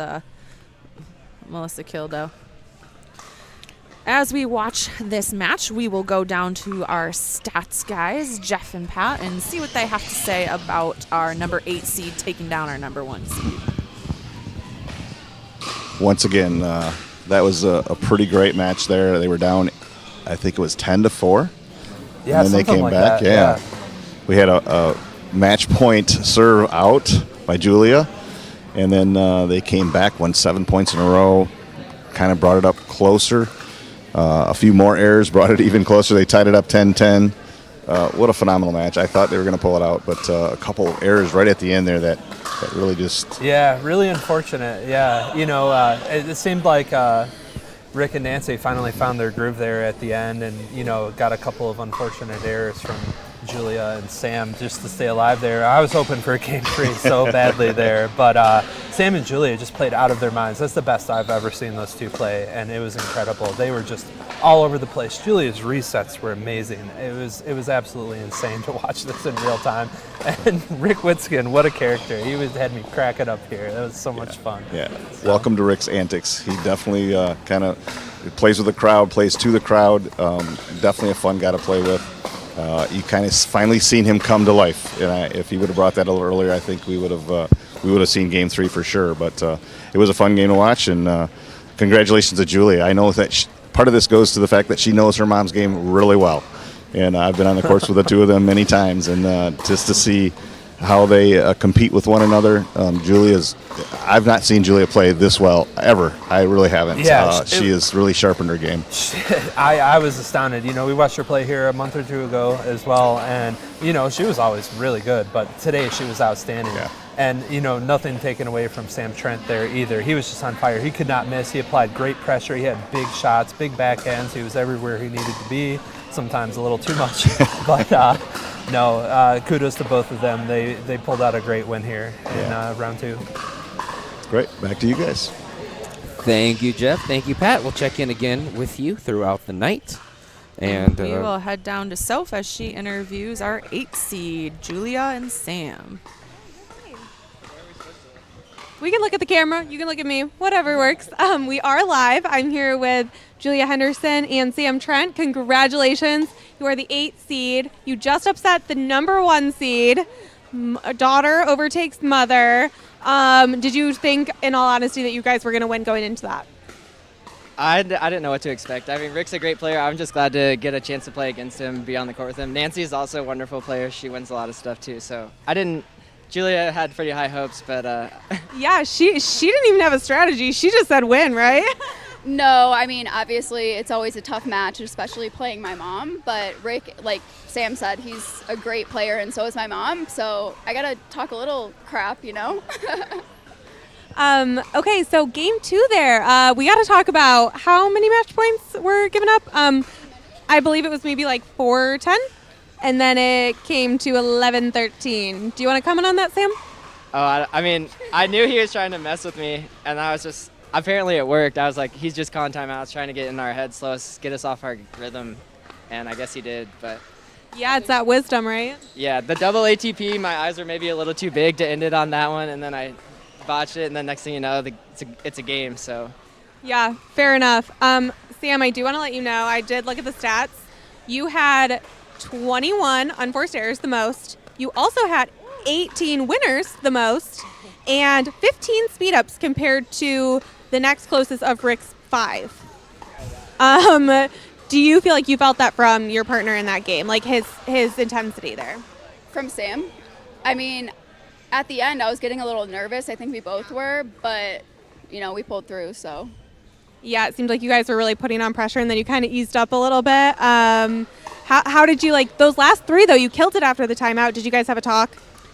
No, I don't think so. I think Rick called the timeout, but it was much needed on our end, so thanks, Rick. But we just said, calm down and just play our game, and we pulled through, so.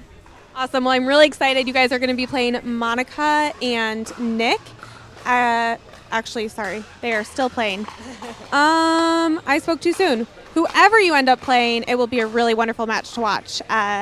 Good luck, and go get some water. Bye.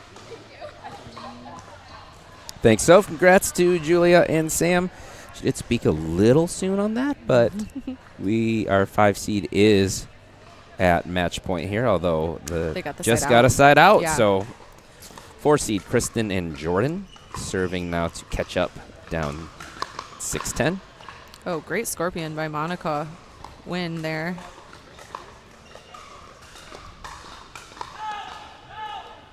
Wow, Kristen and Jordan on the close side here just fended off a complete storm of offense by Monica and Nick on the opposing side.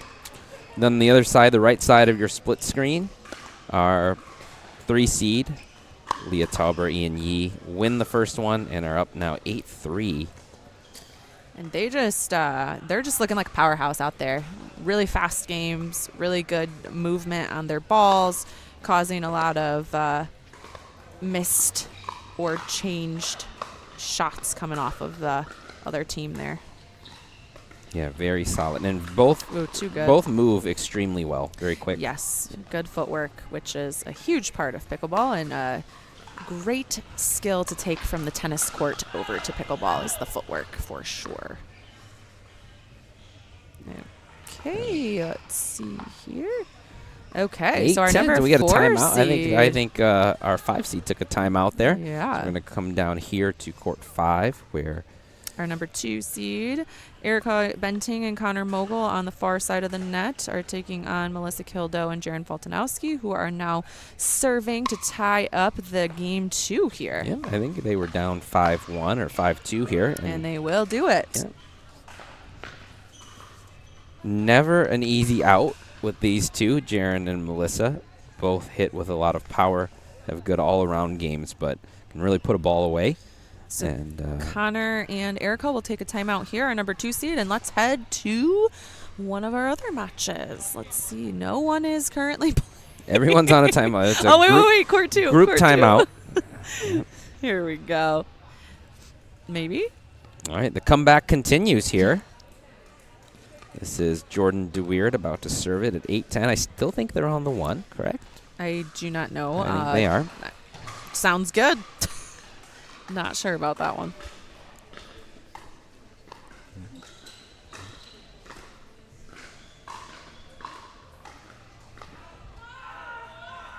Just missed. back, Yep. but a great move by Jordan DeWeerd there. And honestly, a pretty good eye by Monica Wynn there to let that go. So they were on the 2. And So they were on the 2. So this will be for match point for our number 5 seed. what a way to cover. fend off that shot there by Kristen Reinhardt. Nick had a great look at that. Really and good. I think he kind of baited. baited it. He definitely Yeah. went middle and then came back to hit that. And in the splits, Monica just isn't quite able to get that back over. Oh, she covered. I think they Again, got and a side out they there, did right? get a side out, yep. Okay, and on court 3, it looks like Downey, Fernberg, and Jace Land here are taken down by Ian Yee and Leah Tauber. So our number 3 seed will be moving on to our semifinals. A missed put away, and it's 9-10 now on the 1 this time for Kristen Reinhardt, Jordan DeWeerd. Holding off elimination so far.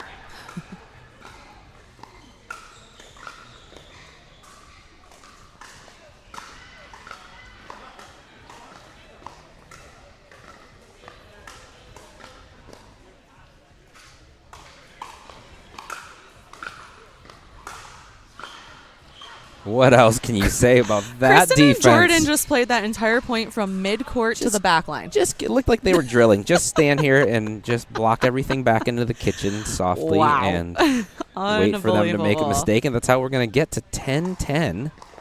In game 2 here, our number 4 seed says not quite yet. I didn't say it. You did not say it. Nope.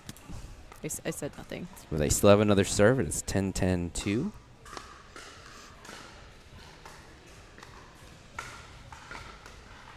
Oh, Too good by Monica there. She goes for the body bag. Right at Jordan. She has great power, and then her paddle, she plays with the CRBN, which has a lot of power as well. So we have Sophie standing by with our recent winners, Leah and Ian. Actually, Ian was not able to join this interview, and that's okay. It is you can opt in or opt out if you'd like to. But his lovely partner, Leah, is here. Congratulations. You won those games pretty quickly. And have you played a lot of these players before? I actually know nobody here, only my partner Ian. I go to school at Michigan, so I am from Ann Arbor, not near here. And yeah, I don't really know a lot of players around the area. It makes you a bit of a threat, though, right? Like, do you feel like, you played against Downey, who is objectively one of the best women in the state. How did you feel competing against her, as your first time on the stage? No, it was, I've heard of Downey. This is actually the first time we've met. But, I've heard she's just amazing, and she clearly is an amazing player. Going into it, I was like, Downey, one of the best in the state. But, I grew more comfortable, and it was a great game. She played very well, so yeah. Cool. And then how did the partnership work out? Very well. We've never played together, and first game went well, so we'll keep cruising. Awesome. All right. Well, you are going to play. Let me check my clipboard here. You are going to play the winner of Melissa Kildrow, Jaren Faltnowski versus Erica Benting and Connor Mogul. So you can catch the rest of the game, and we'll go back to the booth. Thanks, Soph. Congrats to Ian Yee and Leah Tauber, both from the Ann Arbor area, but apparently had not played together before. So far, so good. That's a tough team, and 2 players I think you'll hear a lot more from in the future. Absolutely.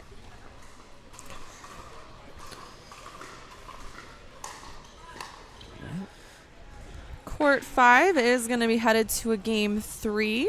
Let's see what happens here on court 2. They could also very well end up in a game 3. Although Monica Wynn here serving for it to not go to a game 3. Yes.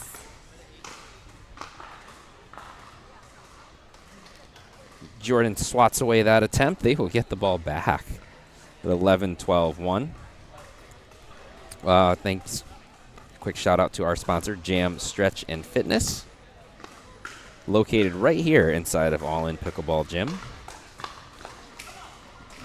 Don't neglect the stretching, everybody. And they've been doing fitness classes, right? Yeah. Come do some pickleball workouts. Yep, and also doing a how to warm up, how to cool down, and different ways to take care of your body before and after playing. I do squats to practice letting out balls go over my head. So yeah, nice. I yell out each rep too. I just have people hit the ball at me as hard as I can, so I can get used to the body bag. That's just you're building up immunities. Everybody's got their own path. All right, so we are still in game 2. Oh, wow, that what ball a shot catches by the outside Kristen. line. She's excited about that one. Pumped up as they take their first lead of this game, I believe. First lead of probably the entire match. Yes. I think. Yeah, you're right. Yep. And so this is for game point to send us into a third game. I'm not quite sure what's going on, but got some laughs on the court.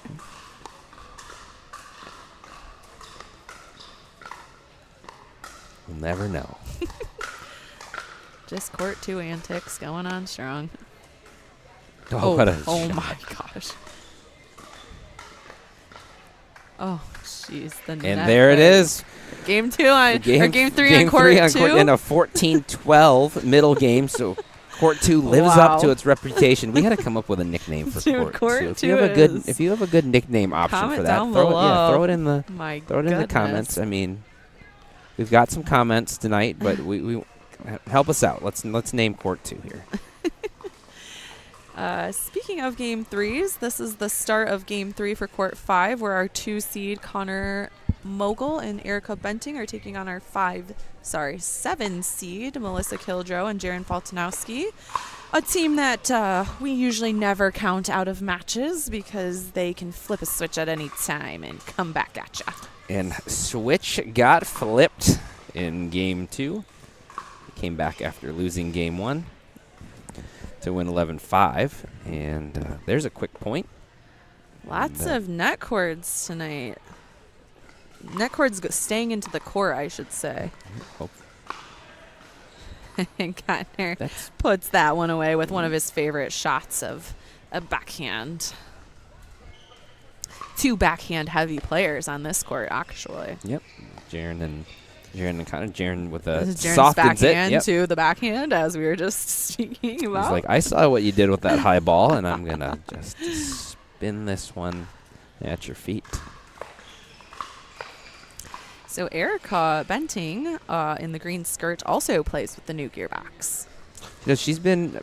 She switched briefly to the black ace, but other than that has been pretty consistently with gearbox. Yes, just not the new one, which has a little more power and spin to add to her already very spinny game, giving her a little bit more offensive power there, which I think she really likes. A longtime staple of the Grand Rapids pickleball scene. Super solid player. Loves her some mixed.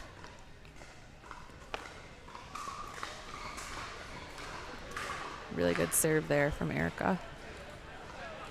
Maybe a little more pace on that serve than normal too. It is. I've played against her a couple times with that paddle, and it's definitely a really good serve she's developed with it.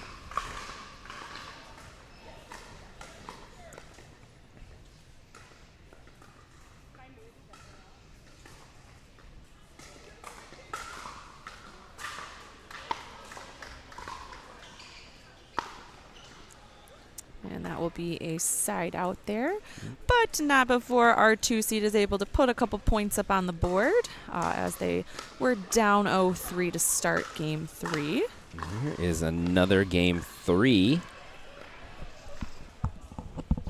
Once again, up top in the pink, that's Kristen Reinhardt. Her partner is Jordan DeWeerd in the gray. Bottom side, Monica Wynn in the yellow. Nick Romano in the hat. I thought it was funny you said hat, but no one else is wearing one on No the one court. else. It's a good That's a identifier. great observation. Yeah, I was like, oh, that's interesting. That is a good observation. One person's wearing a hat. That's the kind of deep analysis you get from this team. Yeah. So you know when you can go tune in onto other courts. Well, why would you want to when you can hear about this stuff? When you can stay here and have us identify for you who's wearing a hat and who isn't. So that's the benefit of this commentary. So look at seed number 7 here. Wow, they are on a little roll here in game 3 as they actually took game 2 as well, and looking for another upset as our 1 and 2 seed might be leaving our bracket here in the quarterfinals potentially. It's been a night of upsets, or at least tight matches too between higher and lower seeds. Not surprised though, given how I think we thought it was an extremely deep field of teams. Yeah, absolutely. It's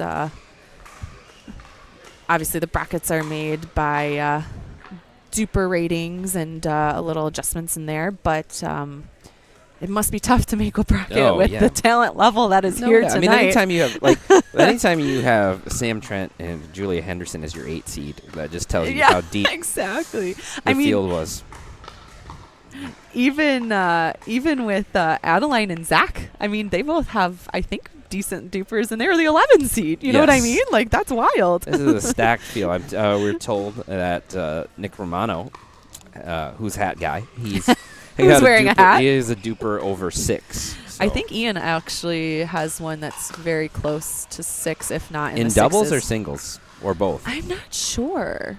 You know what? We have maybe in singles. Look it up. We have a device in our hands. Well, you do. That can tell I us have that. 2, but I'm not going to use either.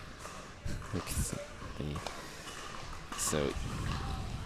All right. Ian does. He is a 6'2" in doubles. You. He's a 6'7" in singles. I told you. I guess if you pickle Pablo Tejas, that should count for something. Yeah. I do think that I'm not sure how frequently Ian plays in tournaments. Sometimes that plays a factor as well. Are we? So we are. Does that drop in? I don't think so. Yes, I didn't think so either. We're on second server here. However, our 7 seed Melissa is serving up to try to get to 10 here in game 3. Oh, it will go over. Wow. Oh, and she gets that one back too. Oh my. And another. Let's go, girls on defense tonight. Wow, what a point. Oh my gosh. And outstanding defense, but also outstanding job by Connor to stay in that. Composed and not miss or overhit, which is very easy to do in those situations. And on court 2, our 5 seed is up quick again in game 3 here. However, our 4 seed Kristen and Jordan, who are now serving, definitely can come back at any time, as we have seen from game 2. So Nick's duper, Pat tells me, is a 6.27. Ian is a 6.206. They can now go out to the 100th place. So they are sitting, which is so interesting to me because Connor and Nick play together so much, and Connor's duper is like not that high, I don't think, which is so interesting. It's thousandths. Sorry, I barely know my colors, and we barely numbers know our are hard. letters We've up here. discussed Connor's duper is a 5.610. So quite a bit lower than Nick, even though they play in most tournaments together, which is interesting. I don't know that any of us locals have figured out the duper algorithm yet. No. So people have gone up and down for some odd reasons, but we are glad that it exists. No, I'm told Julia Henderson works for Duper. Yes, she does work for Duper. So I forgot about that. Yeah, that's very true. All right, so our 7 seed gets a side out here against our 2 seed, and they will serve to try to finish this match in a game 3 and a big upset if they do complete this. These matches do not go into Duper, by They the do way. not. Yeah. Oh, wow, what a shot by Jaron. Hits it behind Connor, and he just isn't ready for that one. And this is for match point, our 7 seed.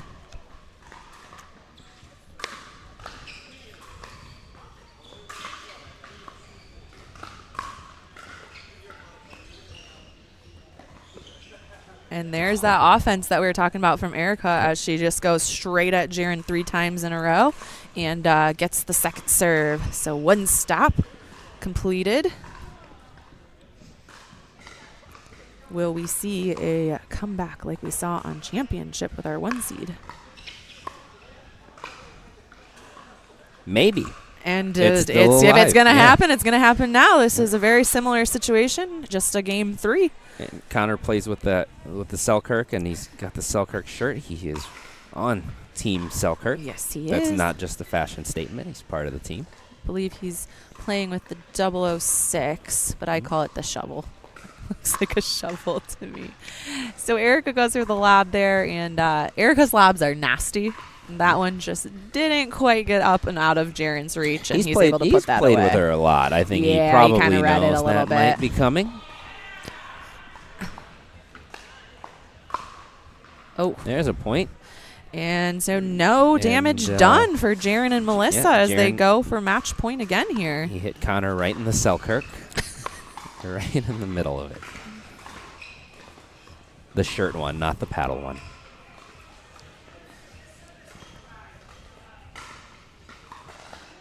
Oh, that's too good. That's a tough ball there to get past those two, I would say. Match point attempt number 2 here for our 7 seed.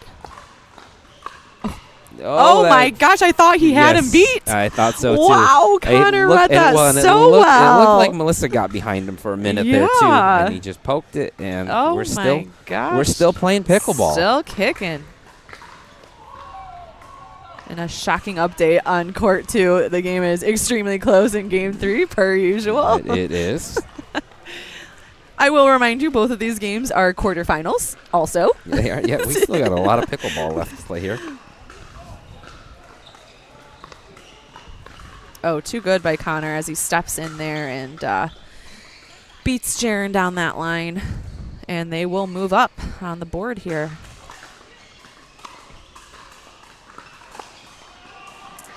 Another one. Another one. And he would be second server, so see if he can keep the train running here. Connor's got a really tough serve, too.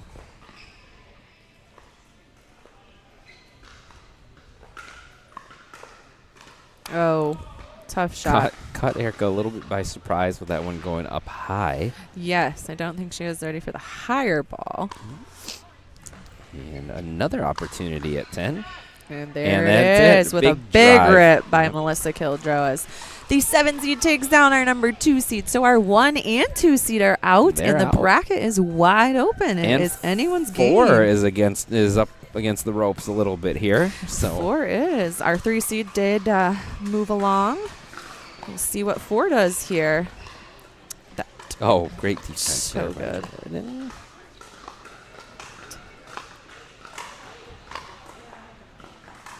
Wow. We're going to hear the yells before we see this point end one way or another. That is true. Well, depends on who's. Yes.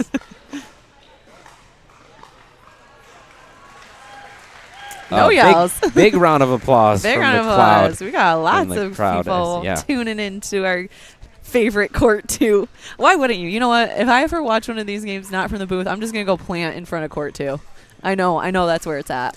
Which, listen, if you haven't come down for one of these and you're in the area, maybe even if you're not in the area, it's a lot of fun. It's definitely worth it. There's food. It's free to watch. It is free.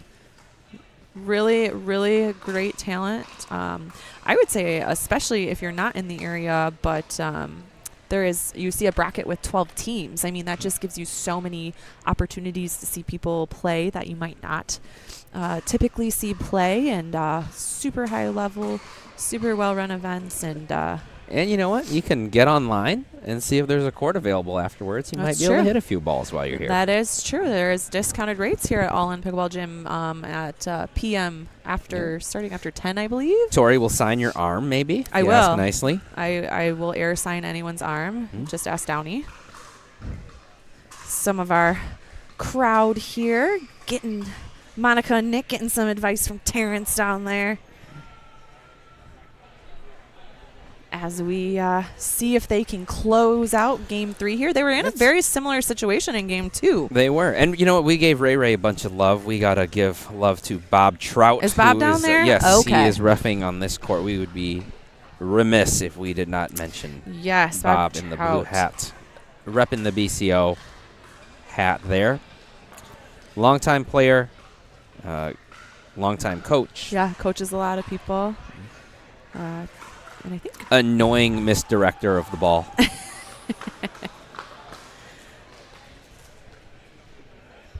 And a great ref. We say this every week. If you are looking to improve your game, a lot of options in Grand Rapids. A lot of great coaches. Jeff is one. Bob is one. There's plenty of opportunities here at All In Pickleball Gym as well. That ball goes you want to do some drilling? Deep. Ball is deep on the return there, so here come the 4 seed.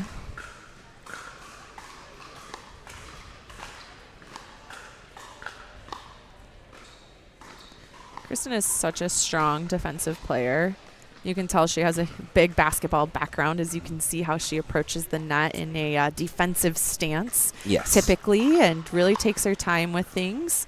Very athletic mover as well. She would be like one of the players here for sure. If you are a newer player, or I was teaching somebody how to play, she's a great example She's really good of to how to watch. work your way up to the net. Yep, super patient and just a really strong defensive player as well as offensive player. She's also a great example for the you don't have to hit everything hard crowd. I don't know anything about that. I'm not saying anything. I'm not touching that one. And a good leave by Monica as they are. I jinxed her. Jinxed her with the don't have to hit everything hard comments. That was a good ball. I mean, It was a good she ball. set herself up nicely to attack that ball. Just needed to snap over on it a touch more. Oh, and she goes for the little half Ernie there. We love to see it on the forehand. As she hits like a backhand, forehand, half Ernie. Listen, that's a tough shot. That's a tough shot to hit. And that return goes out. So this will be for match point for another upset.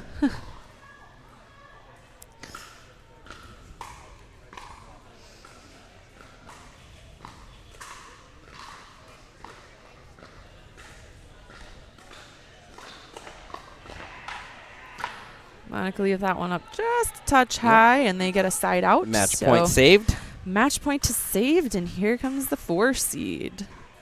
Kristen will serve it up. Kristen Reinhardt. Playing with Jordan DeWeerd, a veteran of the game.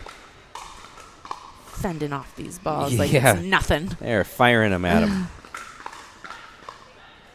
Oh, that's too good. Really good patience by Nick to look at where Kristen was leaning and then hit away from her.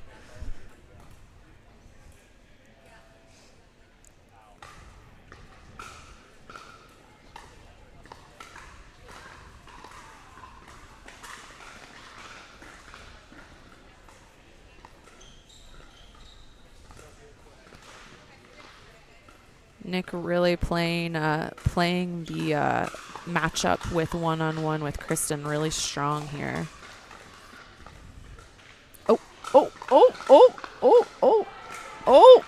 still going. We're still going. What is happening? Monica, get back on the court. That ball goes deep. Big point. That's the side out. While we catch our breath from that, Sophie is ready with Melissa and Jaren. So we'll have her in screen here. Hello? Oh, okay. Sorry. We were all just watching that incredible point. I am here with Melissa and Jaren. Congratulations. In 3 games, you upset the 2 seed. You guys were the 7 seed. Yeah, I believe so. Melissa didn't even know. That's okay. There's been a lot of upsets here. So, you guys lost the first game, but then took the next 2. What did you change in your strategy to get that win? I would say the biggest thing was more getting our intensity up. We did find a couple patterns working, especially speeding up Erica, and then try to keep Connor out that middle the best we could. So just pull them a little bit wide, then maybe speed up Erica. But other than that, just execution again, as always, just fired up. Yeah. Yeah, I mean, you guys were definitely fiery out there, definitely really athletic. You will be playing Leah and Ian Yee next. How do you feel about that? Do you know these players? I don't really know their style. I know they're really good, so I'm excited for a good match. Cool. So will you just continue to keep your energy up, bring the same intensity, or do you have a different strategy going into the next game? We plan to go in with pretty high intensity, I believe, yes. For sure. Jaren's saying absolutely. You might as well scream it, right? Intensity. Yes, intensity. So intense, Jaren. Awesome. Well, I will let you guys get to it. We are starting our semifinals, and then 12 teams. It's really exciting. Congratulations to you guys for beating the odds here. I love to see it. Keep going. Back to the booth. Thanks so much, Soph. So while that interview was taking place, our number 5 seed Monica Wynn and Nick Romano did end up in upsetting our number 4 seed Kristen Reinhardt and Jordan DeWeird after some amazing points, as we saw. And Court 2 continues not to disappoint. So whoever has to play their semifinal there, I apologize in advance because it's going to be a wild ride. So, reminder that this is now our semifinals round on Championship Court. We will have Julia Henderson and Sam Trent, our 8 seed, taking on our 5 seed, Monica Wynn and Nick Romano. And on Court 2, we will have our 7 seed, Melissa Kildrow and Jaron Faltanowski, taking on our number 3 seed, Leah Tauber and Ian Yee. So, yeah, this is going to be exciting. I'm excited to see all this stuff play out. Any predictions, Alan? What are you thinking? Boy, it's such a tight field.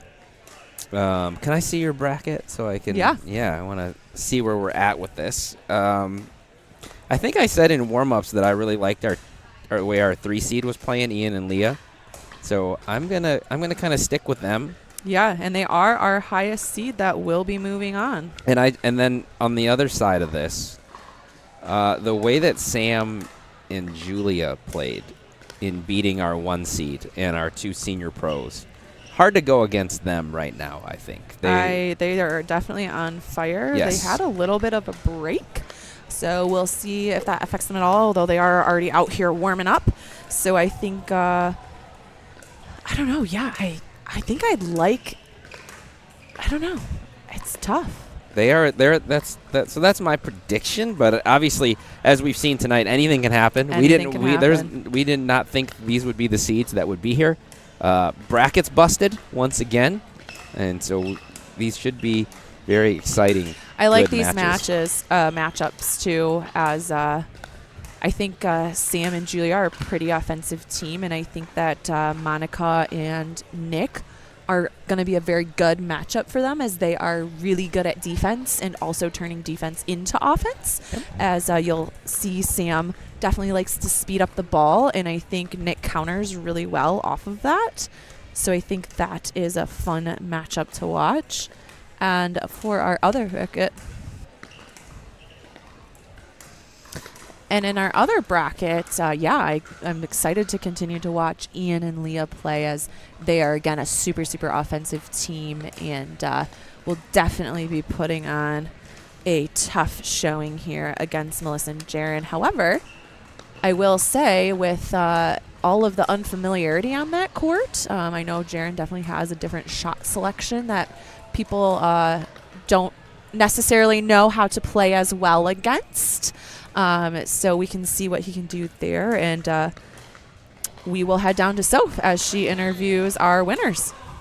Hello, I am here with Monica Wynn and Nick Romano. Congratulations on a very, very hard-fought game. Walk me through where your mind was at game 1, 2, and then 3. Start with Nick. Okay, can you answer that question, Nick? Take that one back to Monty. I'm just kidding. No. Come on, guys, you got to give me something. Yeah, I mean, we started really strong, I feel like, in the first and halfway through the second game, and then they kind of locked in a little bit in the second game. Yeah, do you wanna expand on that, or do I have to say it for you? Okay. I will say I had a good amount of unforced errors, and Jordan was really good at movement and just, moving himself in order to hit winners. Did you feel that in the second game? Yes, especially. This was second game. So, and I will say Kristen also had really good defense. And so she got a ton back and, was really good at that in the second game and the third game. And the third game was just overall, I think, a really solid match to play and I'm sure to watch. So I'm going to watch it back later. Absolutely. I mean, 14-12, our highest scoring game. And you guys gave up that second game. You had the lead. If you were to pinpoint one thing, Monica mentioned unforced errors and took that ownership on herself, which, got to give credit for that. Nick, what do you feel like happened? Yeah, I mean, I was trying to hit a couple of cross-court dinks, and wait, what's his name? Jordan. Yeah, Jordan kept jumping on a lot of Ernie's, so I tried to place the ball more in the middle, but and then third game just tried to play more aggressive, and I feel like that we both tried to play more aggressive, and I feel like that was the turning point. But they played well overall, so. Yeah, your hands battles were ridiculous. And honestly, you are playing Sam Trent and Julia Henderson, who kind of have a similar style to you. Are you ready to keep up the intensity? Oh yeah, we're ready to fire it up. We're looking forward to it. Monica? Ditto. Excited. All right, let's go. I'll get you guys over to championship court. Congratulations and good luck. Thank you, Soph. Watching Sam Trent and Julia Henderson warm up here. Give you a little more on their bios. Julia's hometown is Grosse Pointe, Michigan. Currently splits her time residing between Florida and Michigan. Not too bad. 2 states there for if you like pickleball, right? Florida and Michigan. Not too bad Could at be in all. worse places. She likes her inside-out forehand down the line, which we saw her do against Rick. Yeah, a couple times. Yep. She got gold in PPA Cincinnati mixed doubles pro points draw. She played ice hockey in college at Central Michigan and field hockey in high school. Nice. Sam comes from a background of soccer, and big shout out to him, ultimate frisbee, which you are a little frisbeer. I am former. Well, I still play a little ultimate, so I have to see if he can come out and throw the disc sometimes. Listen. Yeah, he probably would. He's pretty fast. Sam declares his favorite shot as any winner. Love the specificity on that one. And he's looking for some love and wins in pro tournaments, as his goal for this year is to make it through qualifiers and into the pro draw. So that's exciting stuff for him. If he keeps playing like this, I could definitely see that happening. They will be playing. Oh, we're starting. No. Right? This is points draw. This is points draw. Well, we might as well watch some of this. There's pickleball going on. Yeah. Bonus coverage of Ripskin and Nancy Henderson. How come we can't? Can we mash Nancy's name together? Nanderson? That doesn't work as well. All right, we'll stick with Ripskin against Downey and Jace up top. Oh, great get by Nance there. There's some of the Rick antics. There we go. He's got his new outfit on. He's ready to go. Nance changed hers too. Look at these senior pros pulling out the outfit changes. Look at me. I'm sponsored. People give me clothes. This is no other day. Nothing but a thing. But you like the dedication to fashion in pickleball, right? Oh, absolutely. Yeah. I just love the you can tell that they're well seasoned in their tournaments as they've got their outfit changes down. Yeah, and no one likes to play in sweaty clothes. Well, maybe some people do.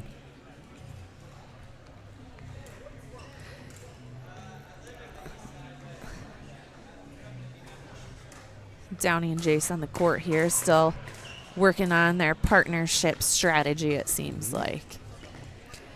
All right, so let's go back to our matchup against, as we just talked about, Julia and Sam. They are playing Monica Wynn and Nick Romano. Monica grew up in Holland, and she's lived in Grand Rapids for a while. Her favorite shot is the backhand slice.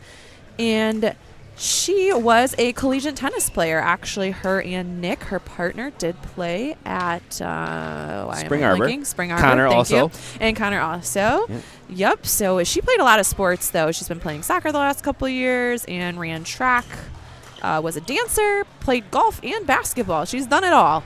And she is teamed up tonight with Nick Romano, who is from Pinckney, Michigan. His favorite shot is the drop shot. And his goal for the year is to medal in an APP or PPA tour and also to increase his duper rating, it looks like, as we mentioned before. In singles, he wants to do it. Yeah. Well, no, singles and doubles. Oh, singles and doubles. Yep. I missed the next line. Yeah, so he, like we mentioned before, has played with Connor Mogul in quite a few pro tournaments as they continue to try to work their way through qualifiers and get into the main draws there, as well as some singles. So, yeah, look for that matchup, our second semifinal. Here we go on court 2 with we will start by introducing our ref, Bob Trout. taking over court 2, the crazy court. He is running it tonight. So thank you so much, Bob, for being our ref tonight. Also a coach in the Grand Rapids area if you're looking to learn pickleball and get some lessons from a very well-seasoned player. Bob Trout is your guy.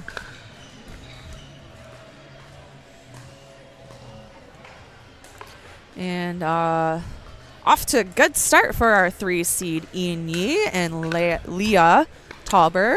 Yep. And so Ian just started playing pickleball like around, I want to say around this time last year. It was like last winter that he started to play. Transitioning from tennis into pickleball as he played tennis for Kalamazoo College. 4 years there. So big tennis background for Ian. He is looking to have fun this year as he continues to improve. Favorite shot being the backhand. And he is currently residing in Ann Arbor, Michigan, where his partner is going to college, and I believe she played tennis there as well. Yeah, he's Ann Arbor native himself. Really, really accomplished high school tennis player at Ann Arbor Pioneer.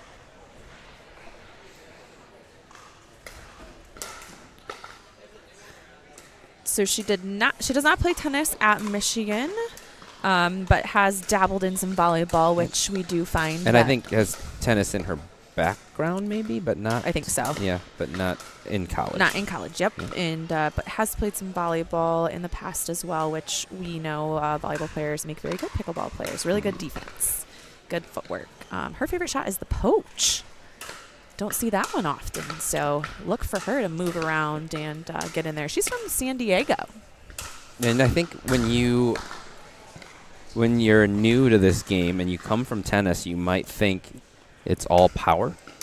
But one thing that Ian picked up really quick was angles and spin and how to play the soft game. He's a tough person to dink against because of those angles and the spin. So that part of the game, which can come a little bit slower if you're new to pickleball, came quickly from, and that part of the game too, being able to hit around the post, which you don't see. You see it occasionally in tennis, but not very often. He got that. Did they? Okay, they did give him that. Yep, and as Pat points out, his two-handed backhand, especially on the male side, is one of the best around, and he can do that from the kitchen line while dinking. Really, really tough. And so as they get on the board here, let's talk about Jaren and Melissa. Melissa Kildrow is residing in Grand Blanc, Michigan. She loves her forehand slam, as you've seen in a couple points here, as she brings the power.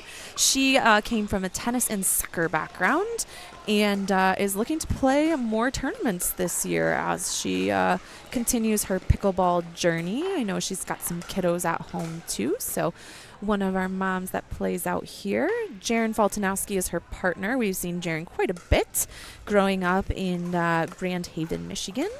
He loves his backhand Tootsie Roll, as we've mentioned many, many times, and he is looking to try to train more and play in more pro tournaments this year, coming from a big table tennis background as well as some basketball, I believe, and yep, basketball. So, yeah, we have introduced all our semifinal players now, and let's stay tuned into this match. Our championship court has not started yet, but it will be running simultaneously. And then, again, if you are looking for players playing in the points draw, you can go to each individual court stream and find the players that you are looking to watch. So, that is always an option as well. You just can't hear my beautiful, soothing voice.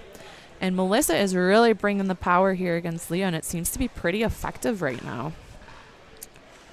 Which is not the scouting report I would have given coming in. But Leah, I don't know if she's seen how many drives like Melissa's she's seen yet. Still relatively new to the game. Mentioned she didn't know any of the players here. Yes. As she defends that really well from off the court. And then Ian hits another crazy ATP. Yeah. So really well look done. At him. He's just sort of, whatever. I did that twice. Oh, so they're backwards stacking. They Interesting. Are. And that could be because of that great backhand that Pat was had mentioned to us just a bit ago. So I talked about this a little bit earlier in the broadcast, but when people stack, they're trying to keep their more offensive player typically on the left side to take up more court. But in this case, I think Ian is really trying to bait his backhand, and it looks like Leah is really comfortable playing that corner there, that she's kind of standing almost off the court with one foot as she's standing there, and it seems to be very effective. So I think this is also the case, too. If her strongest shot is her forehand and his backhand is super strong, you're putting your two, probably the combo of your two strongest shots in the middle. Yeah. And it's also interesting that they figured out that strategy, given that they've don't never really played know together. So props, guys. Yeah, it seems to be working well for them. Let's see if they can continue to keep scoring on this run. Does that ball go deep, I believe? It Yeah. looked like it. And we're starting on championship court. Court is all 5 set going. and the 8 seed. Not very often that you don't see a 1 and 2 somewhere here in the semis.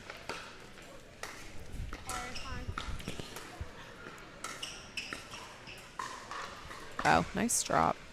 It's tough. Yeah, in the other TPNs, typically speaking, the 1 seed and the 2 seed held strong throughout the most of the time. Most of the time. Oh. I think Sam got a little confused on what he was doing there. Hung in there, though. That happens. That happens sometimes. Speaking of people playing off the court. Oh. Julia runs from all the way off the court as Sam just takes it over and plays some great offensive points there.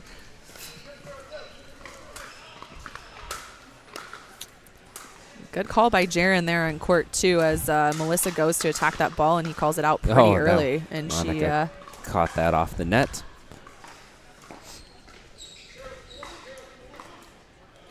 By the way, one of my, since we're talking here, as we have been all night. How are we? One of my pet peeves is when there's a great mix point on social media, and somebody's always like, well, great job playing singles by the guy there. Maybe you should learn her. No. Listen, this is how mixed doubles is played at it's supposed every to be played that level, way. at the highest levels. Correct. And I think that you can see here, too, it's just a matter of who has the best chance to hit the ball and end the point and who has the most advantageous shot. The women hit plenty of shots. Oh, yeah. I mean, the whole point of mixed is to try to set up the person who's going to put away the ball the best in the best manner, right? So whether that is the girl or the guy, it's all about setting up your partner because it's going to be more of a grind. Right.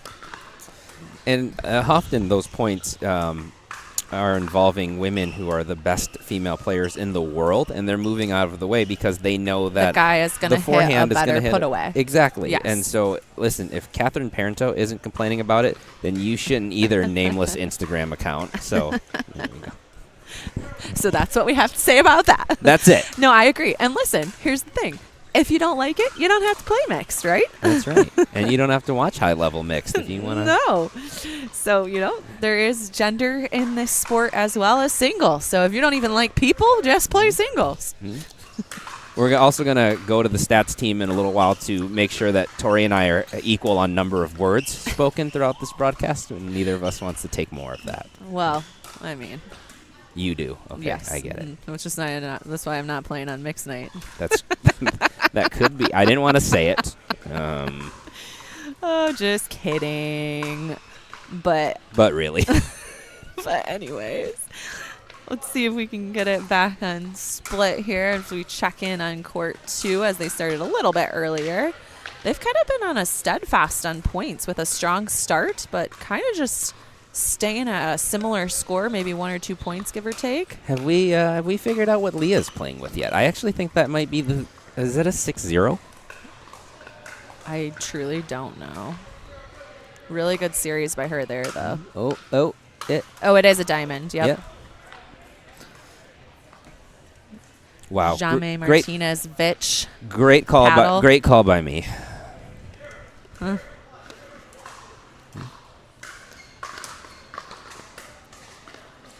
Double black 6-0. Rolls right off the tongue. Thank you, 6-0. Thank you, Diamond. Thank you, Diamond. Yeah. Oh, no, and Jaron misses a serve there. But they will get a second shot as they are playing straight up right now, it seems. Our 8 seed off to a, well, they were off to a little bit of a fast start, still are, but 5 seed gets on the board there. It's 1-3. Nick Romano, Monica Wynn, bottom of your screen, serving to Sam Trent and Julia Henderson. Our 8 seed, who if you missed it earlier, you shouldn't have, but they took down the 1 seed, which included senior pros Nancy Henderson, that's Julia's mom, and Rick Witsken.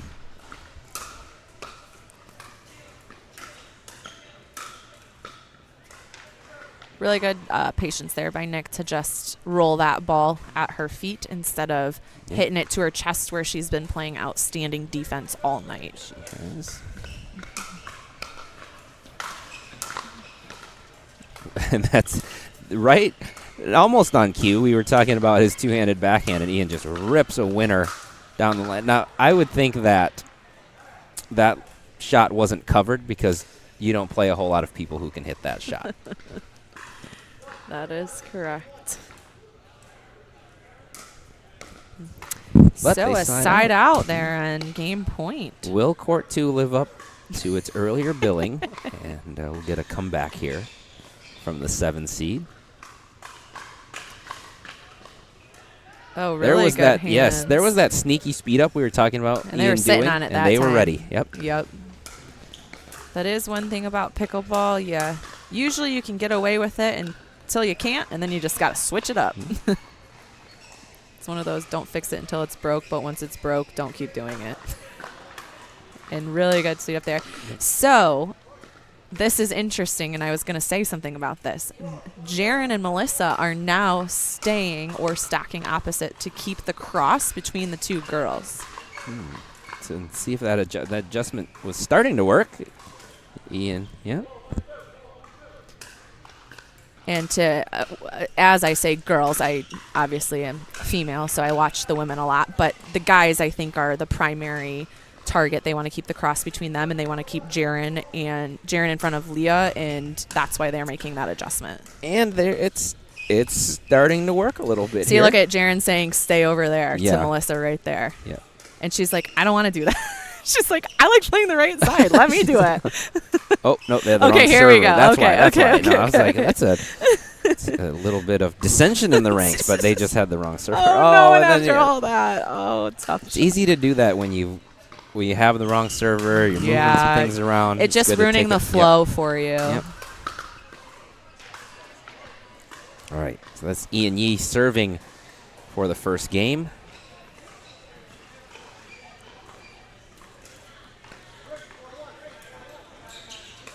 Oh. They ran down. Great movement and court coverage. We said earlier Really they were fast. good. They showed it right Yeah. there. So much quickness on that court, and especially from our 3 seeds. So that's Leah Tauber, Ian Yee take game 1. But this is where Melissa and Jaron were coming back as they have in other games. So look out for game 2 there. I mean, I think it's going to be a little bit closer of a matchup as they got warmed up and figured out a new strategy in order to match up with them. Yep, not an easy team to put away for good. Let's head back to championship court here where we have Sam Trent putting away that ball on Nick Romano there. Sam is playing with Julia Henderson, and Nick Romano is playing with Monica Wynn. Tight matchup here at 4-4.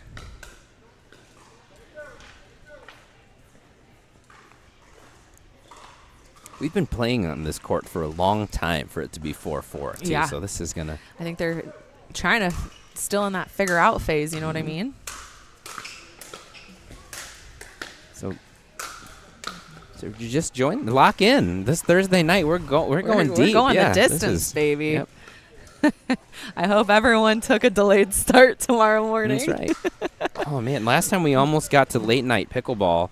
So if it gets, if it gets to like 11 o'clock, we can up the language a little. We can adult language it.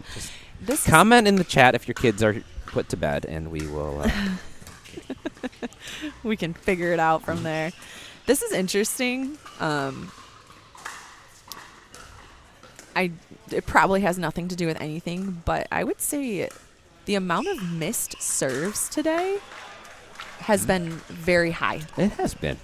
We usually talk about how there's not as many unforced errors at this level, and I have seen more missed serves today from all players than I feel like in a while. So I'm curious about that. I wonder in mixed if they're trying to go for bigger serves to set up a poach for their partner potentially. Very interesting. It's just something in the air.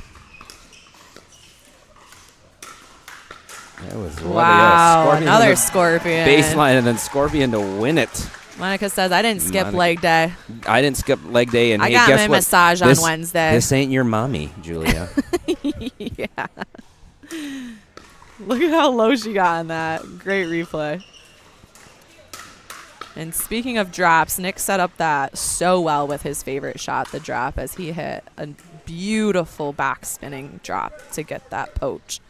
And to come in off of he was so far off the line and still came in and finished that point. That's the same guy. Missed serve. Yeah. But I'm telling you, I think they're hitting more offensive serves to try to get this poach. I don't know if anyone's actually thinking that, but it just seems that way. There have been an unusually high amount of missed serves tonight. Correct in that. Oh, that's too good. But that I think Monica was like, that might maybe have been going it would, out. Sam hits a pretty heavy ball, so that's tough. So off to a quick start for our 3 seed on court 2, just like the last game. We'll see if Melissa and Jaren can put a stop to that.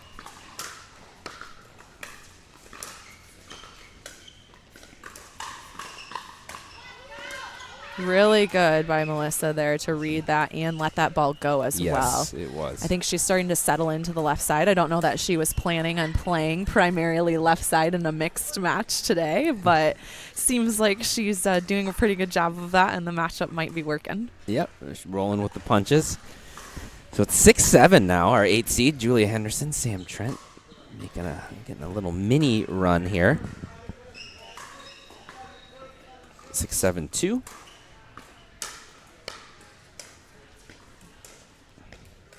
So by mini run, I meant 1 point.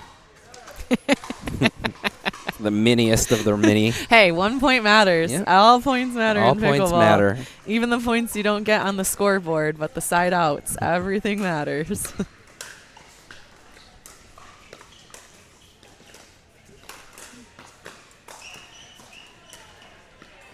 A really good read by Monica to block that middle there, and then just overcooks it to the line. I like the idea she's going for, trying to pull Sam out to great open block up the there middle. before that. Oh, yeah.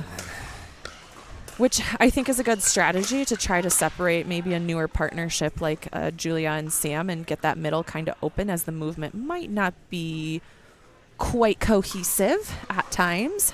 Just with new partnerships, that's just what happens. So trying to stick to that middle just makes a difference. Over on court 2, 3 seed, Leah Tauber, Ian Yee, off to a 4-0 start. On our 7 seed, Melissa Kildo and Jaren Feltonowski.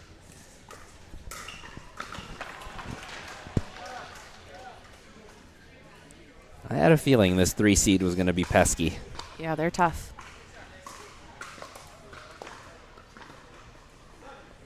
Do we know exactly how long Leah's been playing? I can double check, but I'm not sure it said, to be honest. Her touch and I think her understanding of the game, her patience and ability to construct points, really impressive for somebody who I believe has not been playing for very long. It doesn't say when she started, but it does seem like she's putting in some work. As she mentions, she's drilling for 6 hours a week, which is probably one of our higher numbers of drilling hours, not rec hours. That makes sense. So definitely an easy way to get your game up to the next level, as you just get those consistent shots in and can really, like you said, work on your touch.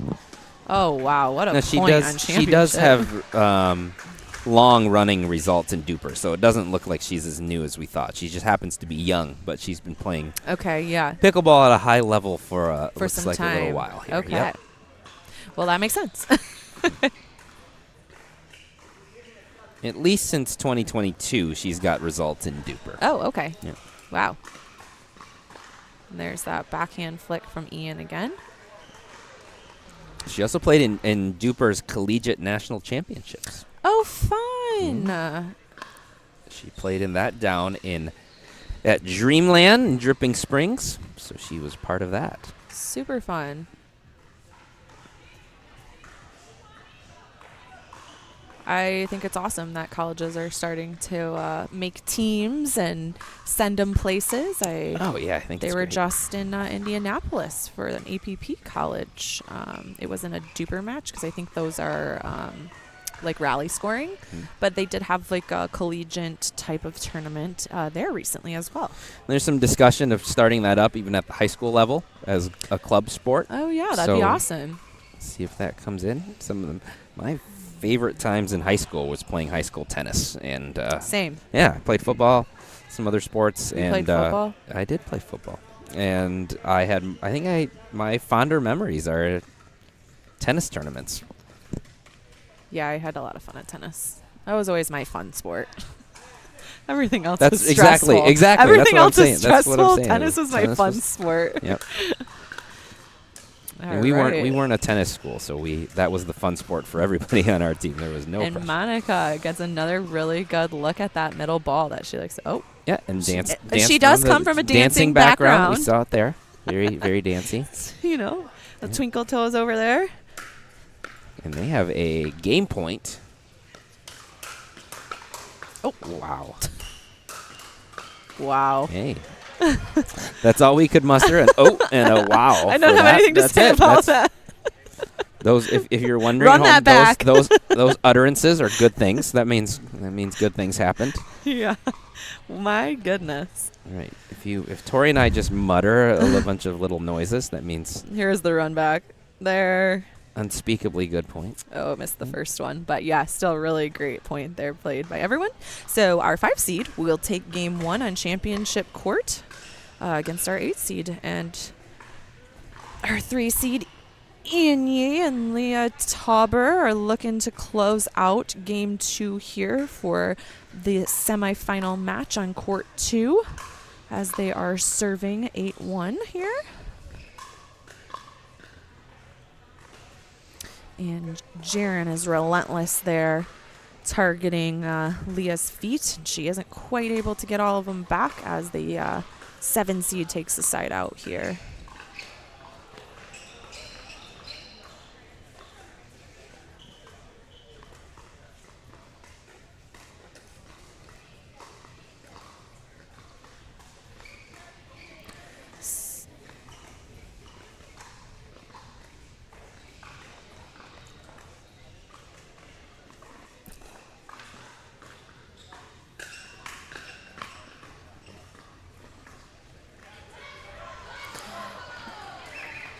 No, I was going to say that too. Yeah, so Jaren was really taking coverage. Well, I was going to start by saying out of the timeout, they have put Melissa back on the right side where I think she's going to feel a little more confident, a little more comfortable set in the mixed game. And Jaren is able to be a little bit more offensive with his forehand as he sits on that left side, as you could see from that point, which kind of reiterates what, sorry, I called you Ryan, what Ellen and I were saying earlier about men playing singles in quotations. However, it worked really well for them because Jaren was able to target Leah to pull Ian all the way off of that line to the center, and then he's able to hit his really good curling forehand and get a winner without hitting a heavy ball. I concur with all. Wow, what insight. Couldn't have said it better.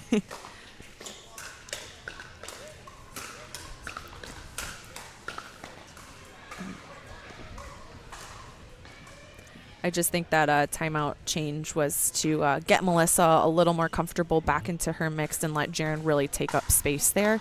I also like, I know Leah's really good at the speed ups and defense. However, with Melissa being so strong and hitting a heavy curling ball, I like the lineup between those two because in a hands battle, I think it can offer different opportunities for them as well.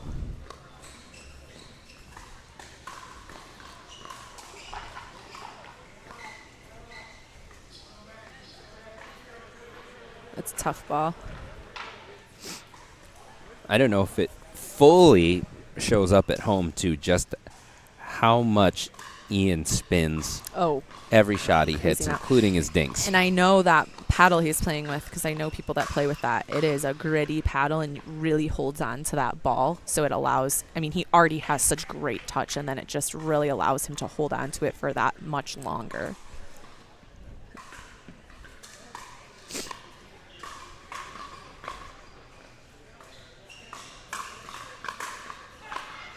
Oh, wow. What a shot from Jaren. Caught the back line on that.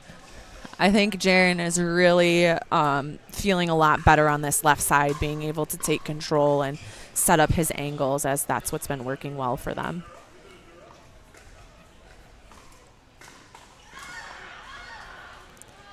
Nice move there by Leah. Really avoided athletic the wheels of the net and also avoided a very stoic Bob Trout keeping score over there.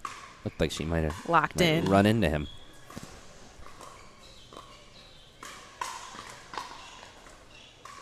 Wait, so they got that point, right? Is it? Well, or was that side out? Or did she step? Yeah. Okay, that's so it. they did get the point. Okay, so there is our first team in the finals, our number 3 seed, Ian Yee and Leah. Sorry, I keep wanting to say Leah. Leah Tauber. And so they are our high seed left and will be in the finals. Right. So we will talk to maybe Leah. I think Ian might sit out of the interview, but we will go down there in a bit as we wait on championship court to start game 2 here to figure out which one of these 2 teams will be playing our 3 seed. So I predicted the 3 and the 8. I got one half of that right. Yeah. This other half is in jeopardy.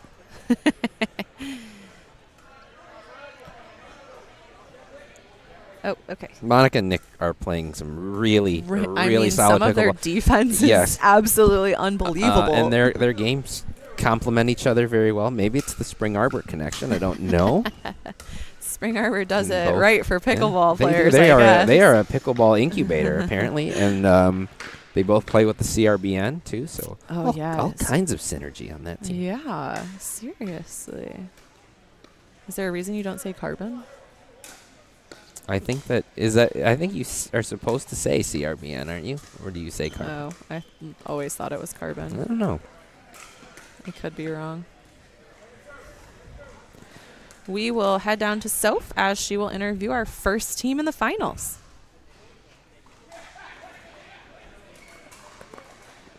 There they are.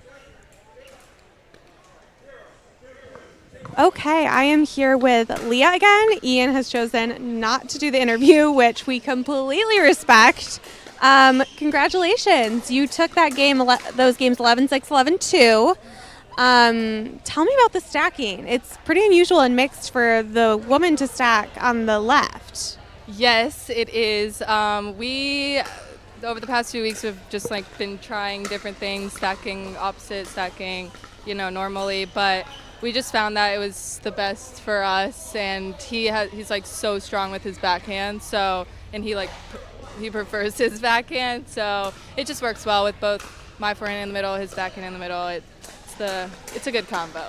Yeah, it seemed to kind of confuse the other team, right? They tried reverse stacking themselves, and we saw that Jaren started to pick up some speed when he came back on the left. Have you noticed that before playing with Ian?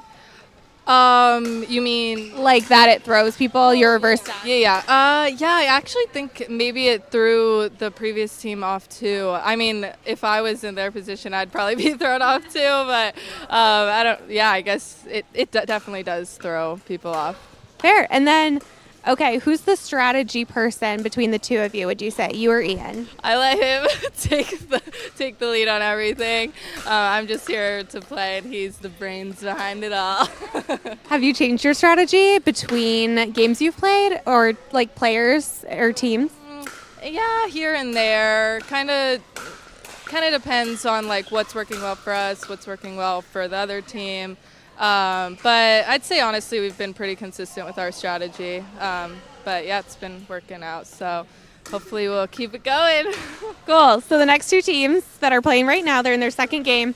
Both of them play with a lot of power, a lot of athleticism. So it seems like that might be a good fit for you guys. Are you excited to take them on? I am very excited to take them on. I've heard a lot about Nick and a few others over there. So I'm excited to finally get to play with them, and it's going to be really fun. Awesome. Well, thanks so much for coming out, Leah. Maybe we'll see you at another Premier League or Thursday Premier night. But I'll let you watch our competition. Great, thank you. Back to the booth. It's 9-0 in game 2. I actually remember one of the first times Monica was out at Belknap, just playing with her friends, learning the game, and somebody saying, she's going to be pretty good one day. And I think we're there. Yeah, definitely. She has improved so much over this last year. It's awesome to see. Love Mani. And good friend. And they, score went away. So we're still at 9-0, but Pickle is still alive. I mean, they're playing out of their minds right now, and Nick has thrown up so many lobs, and it's been really effective. Oh, he played that so well. He did. He's set up so many points with his lobs over Julia today, or in the last few points. He did a little puppet mastering there. We've had talked about puppet master on this broadcast. People really enjoyed that nugget, by the way, Pat. So if you got any more pickleball history lessons for us tonight, let us know.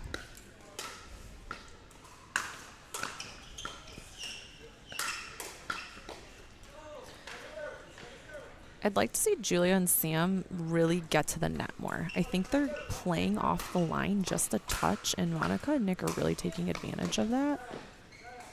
Even in just that last point before this one, where Julia decided to take a couple steps back and let the ball bounce instead of taking it out the air, where in previous matches she was really attacking out of the air or even resetting out of the air and getting up to the line a little bit faster. Oh, wow. It's not a whole lot you can do about that. No, Sam is as athletic as they come, and that was just great ball.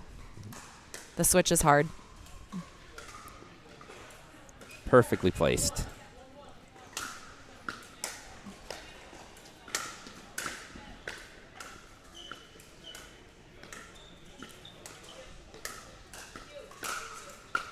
And there it is. So our number 5 seed will move on to our finals with Nick Romano and Monica Nguyen. And this is going to be a good one. This will be a really good one. Really excited to watch this play. The 8 seed, Julia Henderson and Sam Trent, made a great run here to the semifinals, and they will play for 3rd place on court 2 against Jaren Foltanowski and Melissa Kildo. I didn't want to say it wrong. I knew what it was. And they and Julia got the family bragging rights game, which she did. She got the one she wanted. Yep. Theoretically, we don't know that. She probably wanted this one too. I'm just gonna guess, but. No, really, really great playing by everyone, and this finals is going to be really fun to watch. Oh, what's in Monica's? Yeah, really. Water We there? need to find Is out. there- And Nick's got his cup back, his hide it all cup. Somebody test them. Oh my gosh! When are we bringing out the tests here? This is getting really serious here at All In Pickleball Gym. We need to start doing the tests. We don't allow Panera Bread charged lemonade at All In Pickleball Gym. It's too dangerous, and it makes you hit the ball too hard. You can't have a delaminated paddle and charged lemonade. So, all right, let's check in with Jeff and Pat, our stats team, as they analyze this previous semifinal game. Yeah, what a great match from Monica Nguyen and Nick Romano and Julia Henderson and Sam Trent. Nick and Monica with the win there, and they were just super steady. They just were on fire. They couldn't miss. Julia and Sam applied some great pressure to them, but the thing I noticed most about that game is Nick's drop shots. It didn't matter how much pressure got applied to him. It seemed like he always just hit a softie back into the kitchen, gave him and his partner time to get up and get where they wanted to be, and just hands all day. There was so much pressure, so many fast balls, Ernie's, net dribblers. This match had it all, and so it was just absolutely incredible to see this, and I can't believe they snaked out an 11-1 win against this team in the second game. So, yeah, Jeff, any thoughts to add to that? Yeah, I just noticed that, the logic they were using in the first game when she played her mom, they were speeding up and winning the speed ups. I think it made a difference, and they never really change their game. And they came up against a team that had a lot of defense to that. They had answers to everything they tried, and then it just forced them into some errors, some more high risk, low reward errors that cost them, I think. Yeah, absolutely. Monica got tested a ton by them, but she was game for it, and she got the ball back, and that's what it comes down to. You just got to get one more ball back than your opponent, and that's what they did. And congrats to them on a great win here in the semifinals as we move on to our championship here. Absolutely. All right. Yeah, we'll send it back to Alan and Tori in the booth here. We're going to throw it down to Soph. Thank you so much, Pat and Jeff, for your insights. All right, I am here with Nick Romano and Monica Wynn for the third time tonight. They have progressed through the draw, made it all the way to the championship. You just called it a grind. Yeah, it has been a grind. We're battling. That last match, I feel like I was trying to drive the ball more than normal. Normally I like to drop and kind of come in, but they were like stacking and switching, so there were open holes. So trying to speed the ball up more that game than normal, and it worked out. Monica's resets and dinks were very good that game. So, yeah, we were connecting, so it was good. Yeah, I actually heard a lot from the crowd. You were being pushed on that one a lot, Monica. I think you got a lot of balls, and you really held your own. I've heard from a few people out there that it's the best they'd ever seen you play. Do you feel that way personally? I think Nick compliments me really well and makes my game look better than it probably is. But, yeah, I think I'm playing well tonight. Can't complain. Yeah, you guys look really solid out there, especially for our first time playing a tournament together. Could you see coming back and doing this again? Yeah, for sure. She's a Cougar. Cougar's at heart, so we both went to the same school. So, yeah, we love playing with Monica. It's always a blast, and, yeah, we'll be back for sure. Yeah. Awesome. Well, good luck, guys. I don't want to keep you too long. You have a championship game to play. Go get it.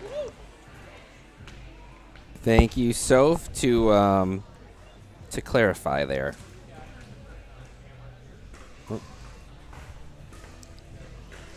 So she's a Cougar. I'm going to clarify I think that's their mascot.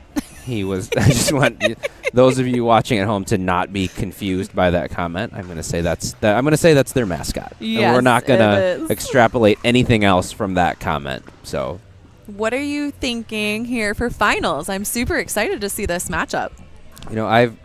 As soon as I stepped into the building tonight, I said to you after watching just a little bit of warm-ups, I said, Ian and his partner look really good. Yeah. So I'm going to ride out that comment from the start. I do think it's going to be Nick and Monica are playing incredible pickleball. So yeah. I'm not super confident in that, but since I started off the night liking the 3 seed just off of a couple of warm-up shots, I'm going to go with them, but I think it's going to be an incredible match. So much athleticism and skill and talent on the court. Yeah, I think this is going to be a tough one. I think, like you were saying, they complement each other, and how they've been saying they complement each other. I think these teams playing each other also complement the play styles that they do.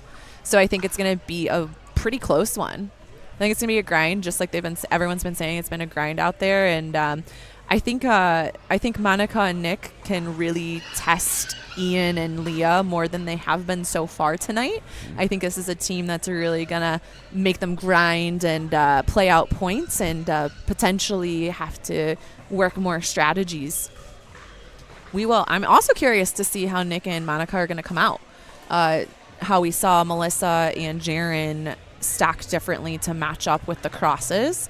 I'm curious if they'll make any adjustments there. I don't know that they've watched them play and know that she's going to stack on the left side. But maybe they like that matchup. I know Monica has a really good attack straight on. So we'll see. We'll see how that works. Yeah, I wonder how much these players have played against each other. These ones? Yeah. I think Ian and Nick have played a bit because they're both history in the same area. Yep. As far as Leah, I don't know about Nick, but I don't think Monica has known much about her coming in. Now, her being in Ann Arbor and him being, I believe, in Pinckney, right? Yes. I would think they maybe have crossed paths some. But, yeah, I have no idea on that one. So we'll see how this matchup goes. Yeah, and I mean, like I said, when you are playing people you don't play as often, and they don't have the time to watch them, obviously, because they're out playing. So I'm gonna consult this device in my hand once again. Okay. It has access to this whole thing. It's sort of like a net that's interwoven. It's like an interwoven net, an internet, if you will, of information. Wow. Okay. Might be a. So, reffing our finals here for Thursday premiere night, we have, as mentioned previously on our broadcast, Ray Zamora, who is our lead ref, I believe. He'll be calling the score for us tonight. And we also have Bob Trout, who has moved over from the infamous Court 2 to come join us on Championship Court, as he will be our other ref, keeping an eye out for foot faults. They are in charge of calling short serves and foot faults. The players are in charge of calling everything else. They can ask the ref if they saw it, and the refs are able to overturn calls, but most of the time they are keeping their eyes on the line, and we'll let the players figure that one out. So we thank our refs and all our volunteers, our camera crew, our live streamers, and All In Pickleball Gym for hosting. Also our sponsors, Elder Helpers, DGF Pickleball Court Solutions, and Jam Fitness and Stretching tonight for hosting our Thursday premiere night. Can't think of two people I'd rather have reffing what should be an outstanding championship match than. I think they like this too, you know? Like, this is such a good finals match. They're chomping at the bit to be the refs for this one. Bob's drinking a Coke. Oh, he's getting locked. He's caffeinating, locked in, baby. He's caffeinating himself at 9:40 right Locked now. in, baby. Grandpa's on the sauce. So the winner of this glorious night will go home with $800 in prize money, so $400 for each player. The winning team, I should say, will also be entered into our finals premiere event, which will be March 21st. That is for all the money, as the cash prizes are over $3,000 for that night. You get entered in when you win one of our multiple episodes of Thursday premiere night. So this win is bigger than just the money, because it's for the even bigger money too. All kinds of money. All kinds of money. Listen, give me the money. We love it.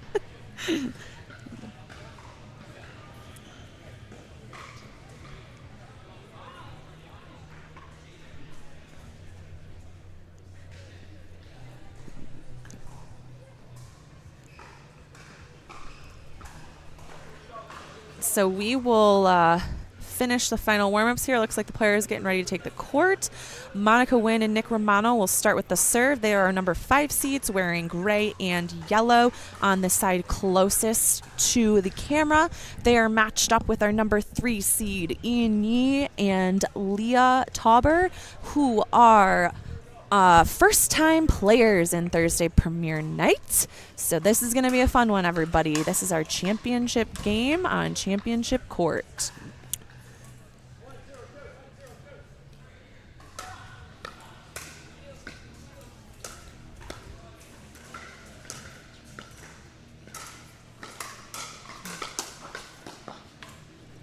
You can see already how quick their reactions are and hands and the power on this court. There's going to be some interesting battles, but Leah and Monica also got into a little bit of a dink battle here, so a little bit of everything. By the way, like Leah's subtle matching with the shoes and the hair tie and the paddle. Do you agree? So cute. Yeah. Love it. Love a good outfit. Ian's got his Selkirk thing going on, too. I mean, are you matching if you're wearing your brand? Well, he doesn't have Selkirk shorts on, but he's got the right color, so he was paying attention. No, those are Selkirk shorts. Oh, they are Selkirk. I think so. Are they? I think so. I think you have to wear all. Like, they have enough of their line that you should be wearing all of them. I see. That's a big ball from Nick from the baseline there. Good start for the 5 seed.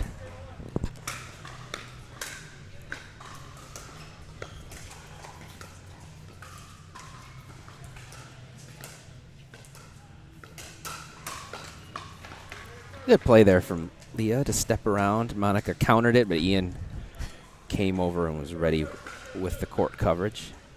I'll specify this after this point, but I almost think I know that Leah was saying that the reason they're stacking this way is because of Ian's backhand, a lot of it. But I also think that she knows she's going to get the straight on dink with the girl most of the time, and or with the guy, because they're going to target the girl, as mixed usually goes. And that gives her an opportunity as soon as it's harder to hit a low straight on dink than it is a cross court dink. And she is looking to speed up that ball and not necessarily get the winner, but she's looking to set her partner up with a speed up counter, especially to that middle ball, which is his backhand and her forehand in this positioning. And I haven't watched, they haven't played the other way a lot. No, but so I don't know. So I don't know what she's like playing on the right side, but she's extremely comfortable on the left. She plays it extremely well, and yeah, Monica has caught Ian by surprise twice in a row. She's Monica quickly worked out of that straight on dink and went to a cross court attack instead, and was beneficial for her a couple times. So good adjustment for Monica there. And they're just going to get up there and keep firing. And a great start for a number 5 seed as they pull ahead here.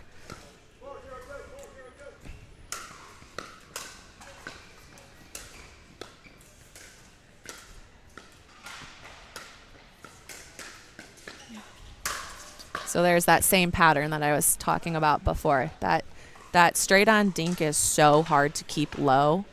And she's looking for that counter to set Ian up for that next ball, knowing that Monica's most likely going to defend it. Great off-speed choice there by Nick. Just takes his time, finds a really good spot, and it prevails for him. And that ball was dropping short, so I think based on his balance, that was where he had to go with it.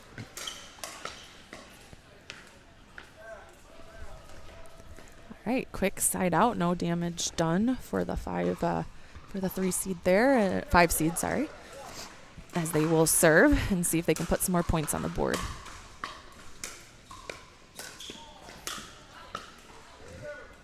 Good setup for Nick there with his drop, just overcooks it a little. He likes that shot with his one-handed backhand. Yeah, he usually rolls it pretty well. Kind of an off-speed flick.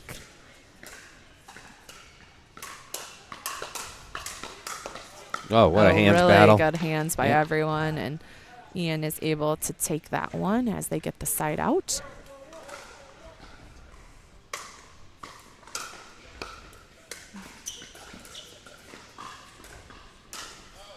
She tried to cross court again. Cross court. It had been working, so and I get the Ian thought. reads it well and lets that ball go.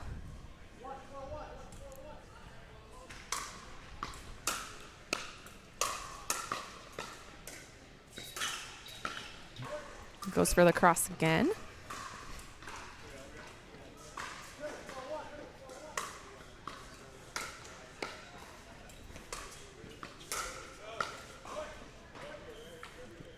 Three quick points here. Couple errors there. Let's see if they can tighten this up a little bit. Get a stop. Oh, what a drop and what a get. Such a good get.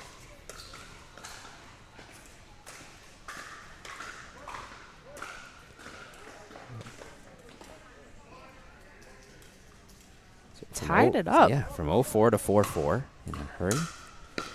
Finding some offense for the 3 seed here. Really good shot to catch her while she's moving. Not necessarily hit the hardest ball, but hit a good spot as she's moving. So good read by Nick there.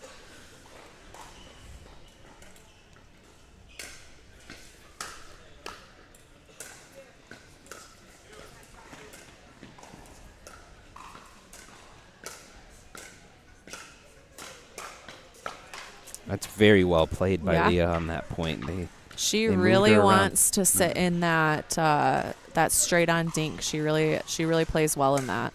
She does, and she's so far tonight, from everything I've seen, makes really good choices about when to attack. Exactly. Off of that. Yeah, she's very patient with that straight on dink. Serving here for our 5 seed is Monica Wynn, playing with Nick Romano. They are matched up against Ian Yee and Leah Topper.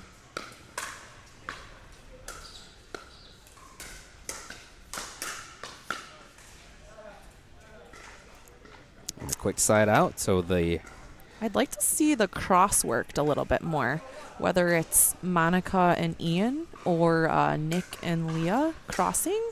I think Monica was really successful with a couple cross-court attacks, so maybe even just working the dink a little bit more to get Ian moving off that middle line. I agree. They're pinching Leah over. She's very comfortable over there. She's good dinking straight on. Maybe you try Ian on his forehand dink. Just to get him off the middle line, too, it creates a little more space that Leah might have to come over and cover a little bit more, and then you can attack her backhand, as she seems to like her forehand attack a lot.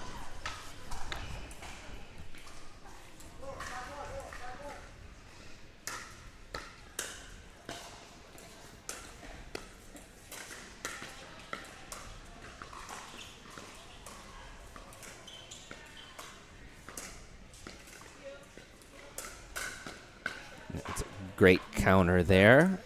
Leah Tauber. I'm so curious if they're really not trying to hit to Ian's forehand. Even there on the dinks, they went middle, middle, middle, then to Leah. Ball just out. Yeah, they are. They aren't. They're not moving him to that line at all. We haven't watched every point that they've been playing tonight, so we don't really know Ian's forehand dinking and how that is. Yes, I'm curious about that. I'm going to assume he can do it. Oh, of course. No. I don't think it's like a straight out winner. I'm just curious about the patterns that I'm seeing. Oh, that's tough. That was a really good shot. And that will go in, and our 3 seed starts to pull ahead here in game 1.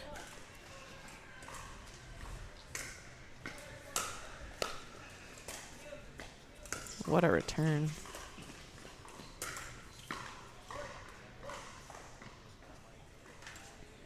So 7 points in a row from Ian Yee and Leah Tauber. This is our final mixed night TPN.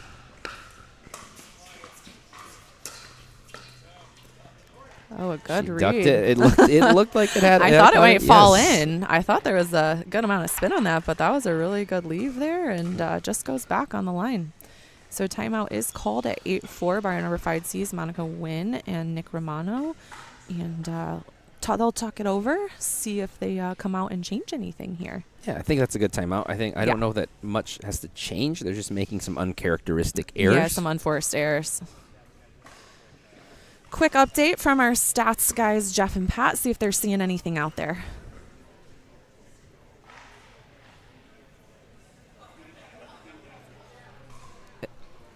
Jeff and Pat, any insight for us? All right. You lost your chance, guys. You'll never work in this industry again.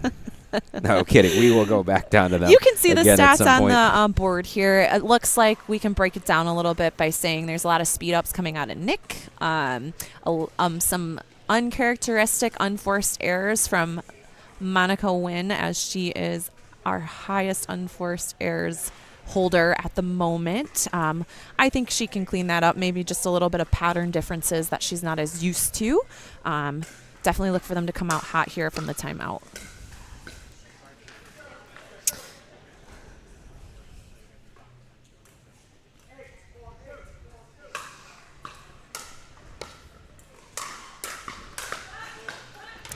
So Leah Tauber does say her favorite shot is the poach, and she gets a good look at it there. However, just overcooks it. She knew it right away. Started smiling almost as she was hitting the ball. And there's that forehand dink. There it is. That's the first one he's had to hit in this game, right?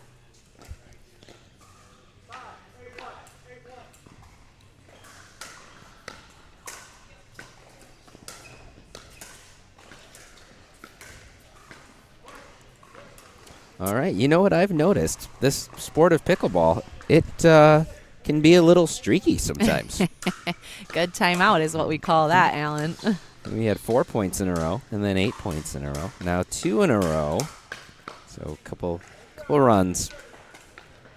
We had talked about this earlier with not being as familiar with Leah Tauber's game. We were wondering about her patience in points, and it seems like she's got. That's actually her. I think that's actually her strength. Yes, now that we know. she is really waiting for the right time to attack and she's very consistent with her shots.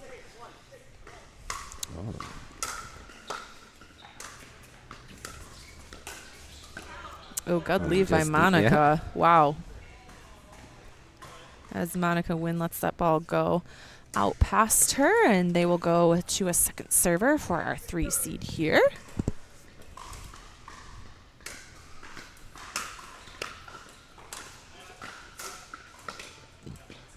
Really good roll there off of Monica's paddle. Yep, she hits with some good action. Spin. Yep. Yeah, she does. You should see her when she clips the net every point. Oh, and another That's actionable two that way, yep. serve. Ooh, tough shots as Nick Romano and Monica Wynn start knocking on that tie door. And so she's got 2 easy points on her serve. Her legal serve, by the way. There was a TPN with some controversy about her serve so far. Ray and Bob have deemed these good to go, even based on the new serving rules. I don't know that those are applying to all tournaments.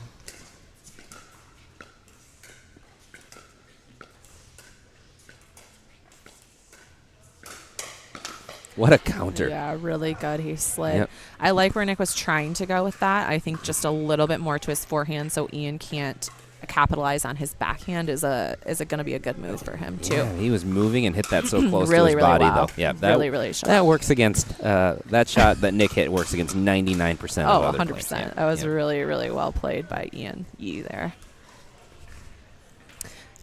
And Nick gets a little love from the net on that one.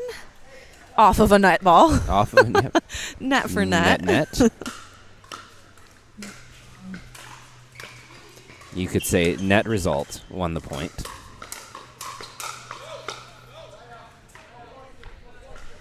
I think they're starting to play his forehand a little bit more, though. I have noticed they are pulling it out, and it is pulling him out quite a bit as Leah seems to really sit in that corner because that's where they've been playing all day. So let's see if they can exploit that a little bit. But also, I think when you pull him wide, they are both so quick. Oh, so they're quick. catching. They're still catching. And he loves his backhand counter too, so he can move back into that middle ball quickly. Yep. They can move. So this is for game point for our 3 seed in our finals.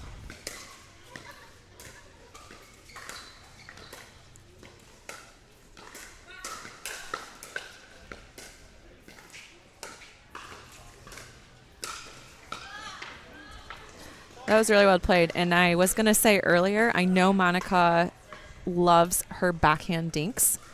And so her cross with Leah and then to be able to attack that, I think is a really good matchup. And hopefully we'll see some more of that.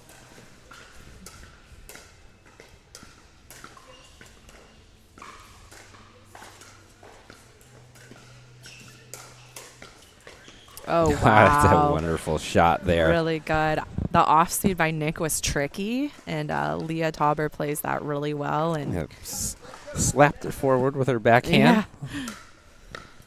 Just really good at reading these balls.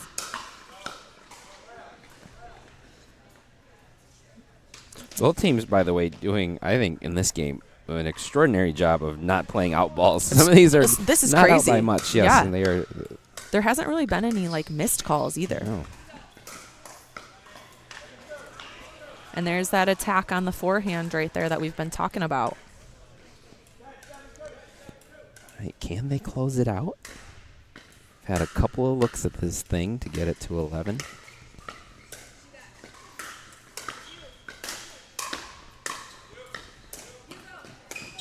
Oh. Wow, we were talking about the foot speed, and it saw it in action right there. Oh, and they did high fives. They didn't even do pass pass. They did high fives. That game deserved high fives. We got the sick guy out of here. Let's touch hands. Let's rub all of our hands together.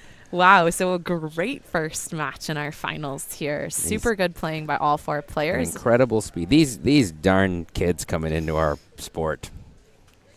Yeah. Bringing all this. What the heck? What is this speed and athleticism? Wasn't this episode called Battle of the Ages? Why is it all young people? That may be a sign. Okay, might be a sign. Yeah. What do you mean? We're young.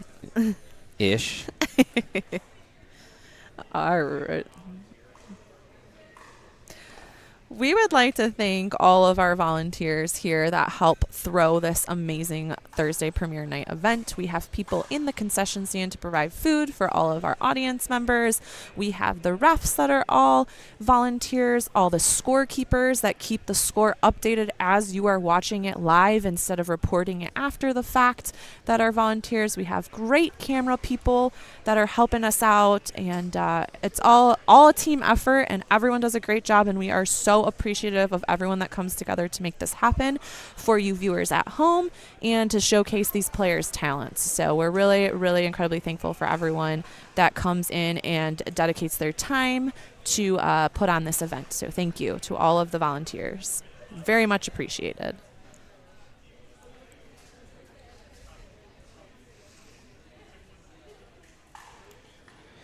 So we finished out game 1. 3-seed Leah Tauber and Ian Yee took that one 11-7 to go inside the numbers. We will go down to our stats guys for a quick recap of game 1. All right, starting game 2, but as you can see, a lot of intensity of that game. Obviously, Nick mentioned earlier that it's not his game necessarily to come out with speed and power, but he did, and I think that he might want to change that a little bit here, kind of slow it back down to those powerful drops and kind of come up to the net and see if he can make a difference.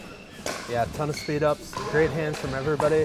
The thing I noticed most that seemed to get them a lot of points, Ian Yee, just his rebuttals were incredible. He was getting these hard speed ups at his body, at his shoulder, at his hip, and he just had some unconventional grip and would just smack it right back down the middle for a winner. So yeah, props to Ian for some great defense there. So I know you guys might have been mentioning earlier, but to see a team start out with the female on this side, on the dominant side, actually, it's just something you don't see that often. It's amazing how they're really capitalizing on it.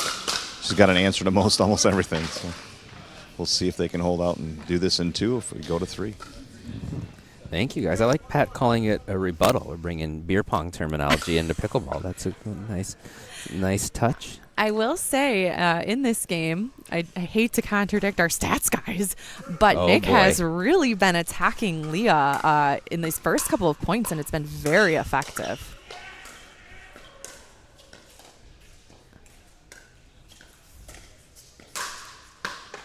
That's not coming back. Ian sends that into the... Really well played as Leah pulls Nick really wide, and he kind of tried to lob over Ian, I believe, because he was pulled so wide and wanted to give himself time to come back.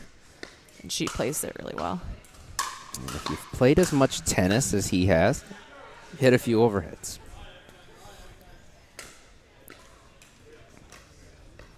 Leah's now missed a couple of those moving attacks. See if they maybe change their mid-court strategy, have her drop that and get up to the net more. Yeah.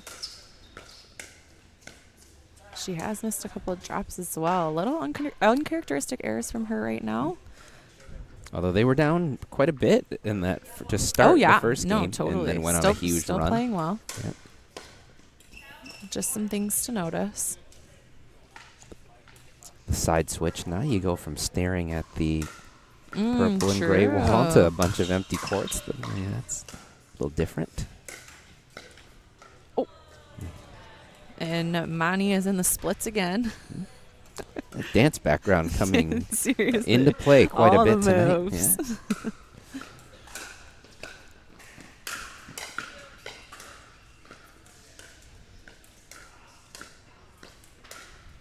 Oh, too That's good. a great shot. Wow.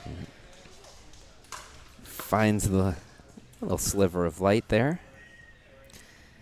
That was good. Good paddle control by Nick there, Nick Romano, to really hold on to that ball and get Ian to sidestep just a bit to the right as he opens up that middle shot.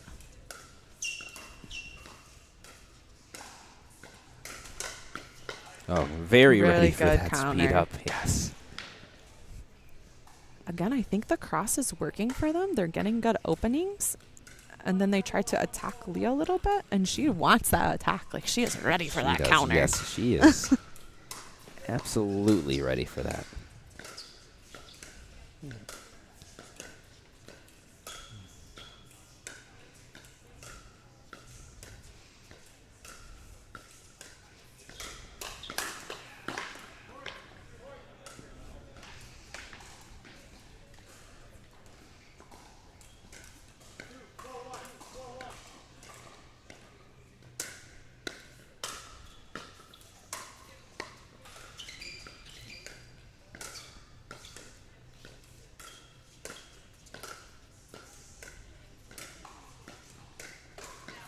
That is just, again, her decision on when to pull the trigger on that, and it wasn't even a very fast-paced shot. Nope. It was just well-timed, well-placed, and they get a point out of that.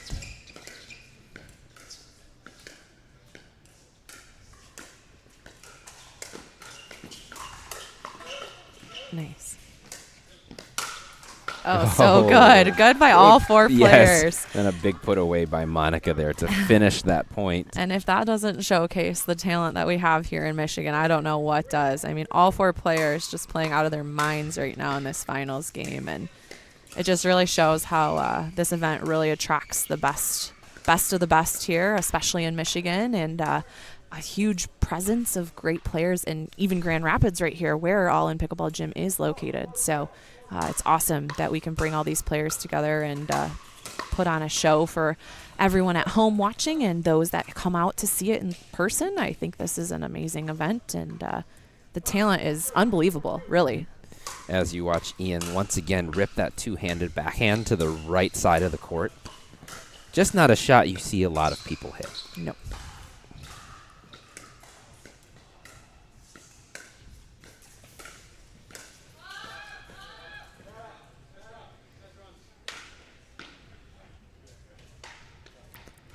All right, so let's see if our number 5 seed here can tie the game back up. Such a good shot. I think it was a little mishit. Maybe? It sounded a little weird. Listen, don't take that away from him. That was exactly where he wanted to hit it. But that was a beautiful shot nonetheless. Great job. And she plays that really well, as she can just notice he's not quite up to the line yet, and hits a great angle on that drop.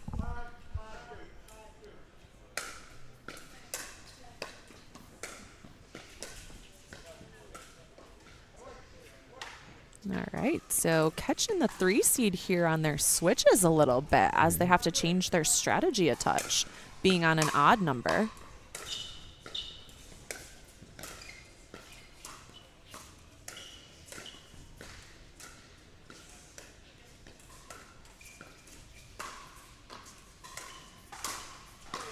And there it is. I mean, they got a little help from the net, but I think pulling that dink out wide there opens up a lot more opportunity, as I don't think Leah is quite covering middle as aggressively because Ian's backhand is so good.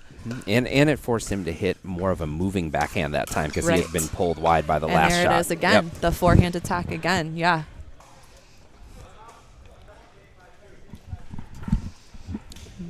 Yeah, Nick's...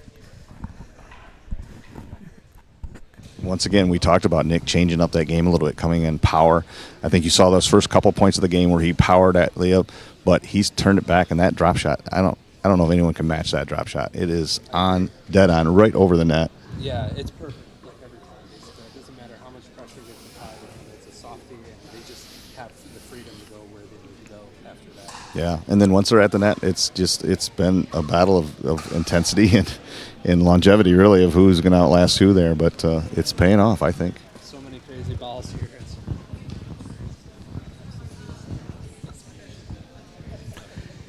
Yes, very much living up to what we thought it would be. Very well played, displaying the athleticism and what we have on the court here tonight. So, championship match living up to its billing so far, and we're going to maybe get to a game 3. We shall see.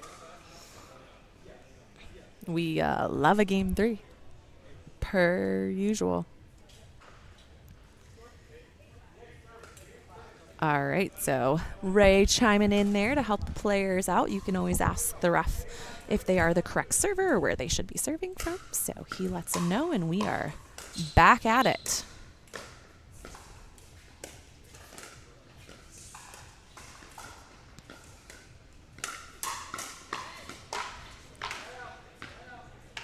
A really good read by Ian there to be able to counter that so well.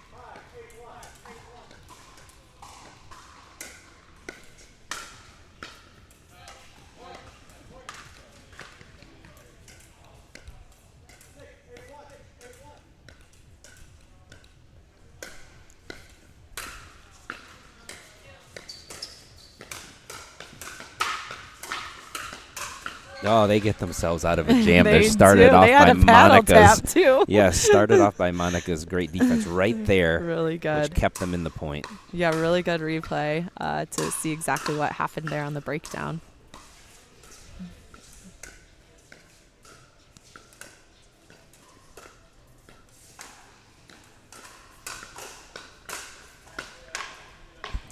Really good patterns there again from our 3 seed.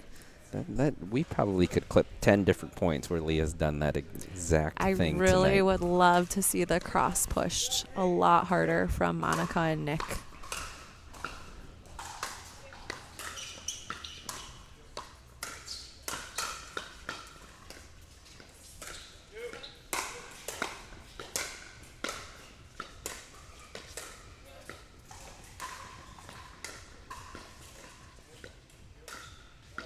Oh, just deep. back.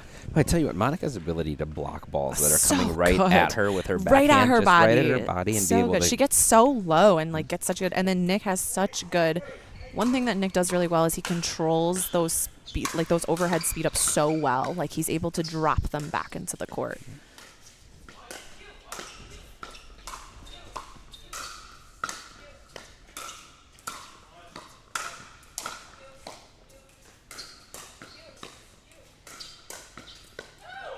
Oh, wow. I like that. Really I good like that point. play from Monica. I do too. To lob that. Mhm. Just do a little something different. A little something different. Yeah, just move her off the line a little bit. I think Ian and Leah are very good at the line, and just making them move a little bit more definitely changes up the look.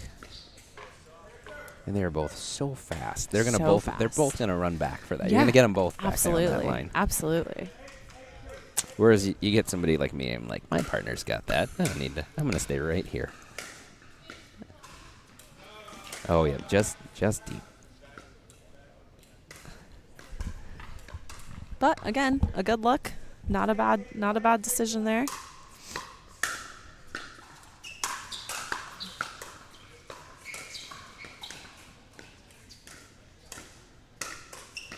And there it is. That's perfectly set up where they got that cross-court attack, pulling Ian out towards his forehand as he wants to sit backhand in the middle there.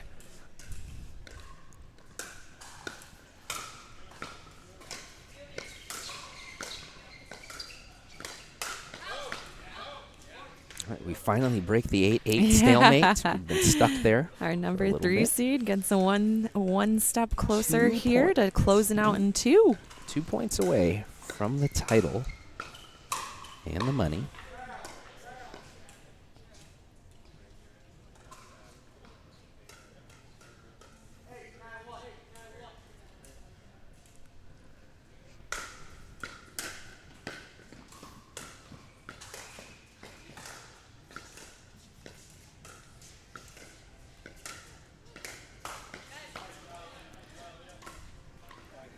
Nice attack there by Aaliyah. Yep. Well disguised. I've noticed she's able to hold and disguise her shot a little bit.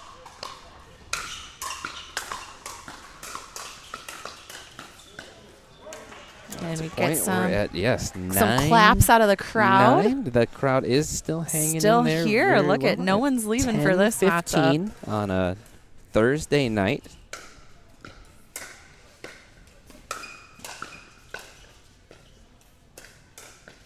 Oh, wow. Good shot.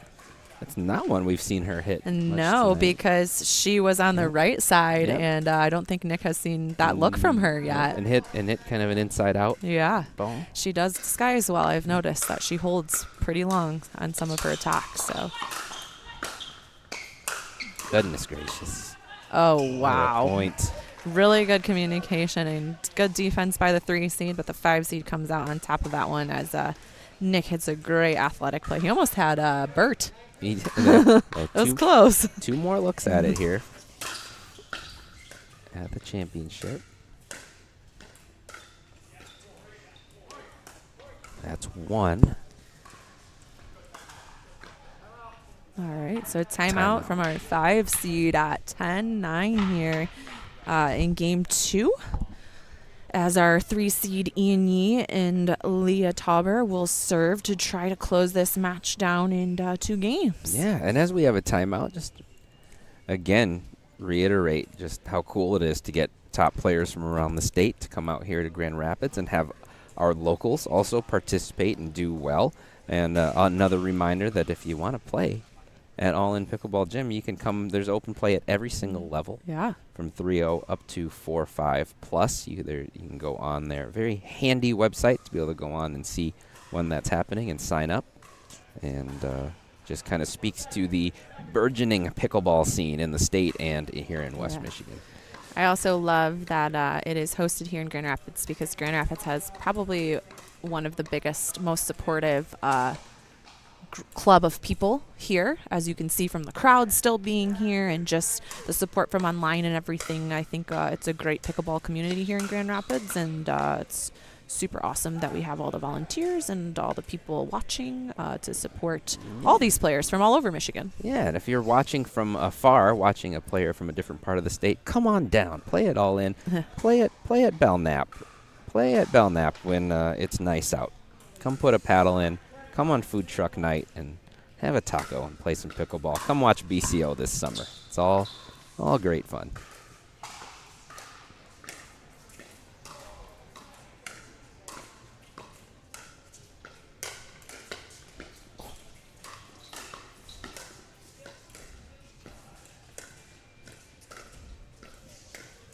Oh, my wow. goodness. What a point. First of all, again, Monica's defense when it's coming She right at her was, like, stomach. jumping on the ground. I don't know what she was doing. And that was then- amazing. And then Nick's shot there, that angle. Such a good cover. I mean, to get that ball, I mean, Leah hit a great shot, and he was able to recover that. And He didn't just we're- recover it. He hit an amazing shot back, too. Good read off the net cord there. That's a tough ball to defend. As She's done that a couple times tonight, she is too, where good the at. net She ball sees the comes ball up. very Yes. well. Yeah. Looking for the 5 seed to pull ahead here so we can get a game 3. We just want to see how long all of these people will stay up and Yes. stay here and hang out with us. We want to see how supportive they really are. Yeah, we said it on the air, but you guys got to show it now. This is don't make our words be empty.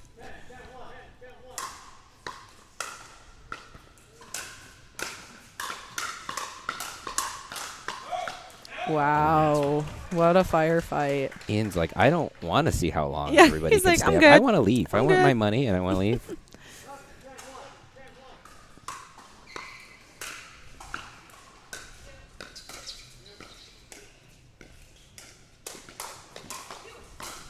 Oh, so good by Nick. Great defense by Monica there on the Ernie.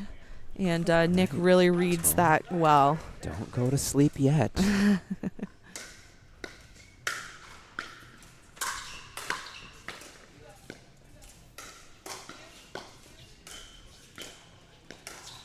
Oh, there it is. Tough. Championship point. Great match played by all 4 players here. And our 3 seed will take home the championship. Ian Yee and Leah Tauber will take it home tonight. Great playing by everyone. Monica Wynn, Nick Romano, our second place team here. Awesome playing by them, and what a fun match to watch. And I've been 21 before. $800, life-changing money when you're 21. I was like, I could stretch this out for, what, 5 years probably? Yeah, seriously. Yeah. So congratulations to them. What not only a great final, great bracket all the way through. Exciting all the way through. Well played. So good by all players. We had Talent ATPs. level tonight was amazing. We had net courts. We had mother-daughter action. Yeah, we had a little bit of everything. Senior pro. Senior pros playing on the court tonight. We really did have a lot. Some great upsets. I mean, some crazy upsets. We will talk to our stats guys, and they will give us a final rundown of our championship game. Yeah, what a fantastic match. It was good to see Monica and Nick stay in it and bring them to a close one in game 2 there, but ultimately Ian and Leah there just pulled it out with some amazing play. It's just the quality of play here was outstanding. I don't even know what to attribute that win to other than just like general excellence within the sport of pickleball. Yeah, that's well said, definitely. Yeah, everybody's got every shot there. Everyone has the hands and stuff, and you see a little bit of risk taken, and you see a little bit of reward sometimes, and sometimes a little bit of punishment. But ultimately, Ian and Leah there were able to take it out in game 2, 11-10 or 12-10, right? Yeah. Yep. Yeah. So, yeah, Jeff, any thoughts? Not really. Not much more than that can you say. I tell you what, this has been a great night. I'm not sure I've seen every week we get more and more excellence coming to the courts. Obviously, we had someone come from Indianapolis today to play, bringing in some of the top pro players. Great matches, family play, mom against daughter. We saw earlier That on. was fun. That was really fun, and see that pressure. And but this level of play, like it's been mentioned earlier, Grand Rapids is a testament to that. Iron sharpens iron. We see people coming to the courts here playing top-level players. Some of the pro players come here to practice their game. What a great place, All In Pickleball Gym.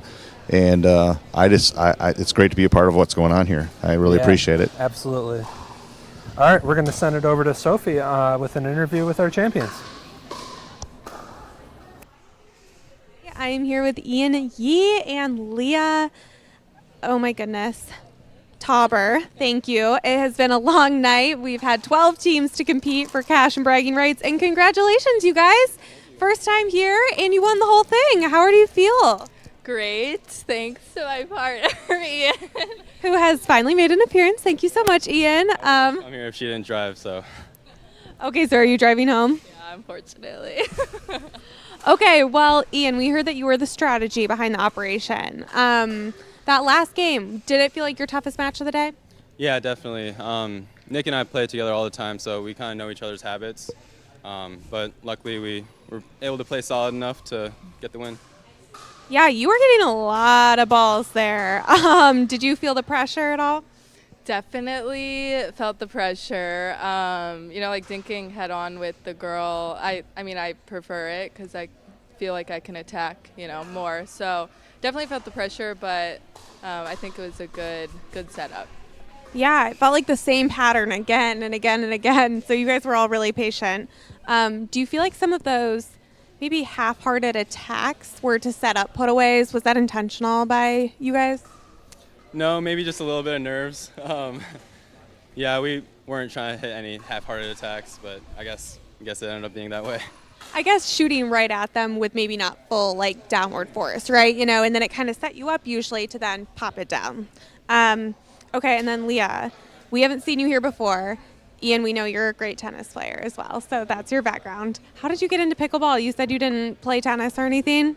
Yeah, no, never played a racket sport in my life. I played volleyball, but then during COVID, it was my senior year of high school, and I was living at home with my parents, obviously, and my mom was just like, we got to go try this new game, and there's a facility I live in San Diego. There's a facility with 25 courts.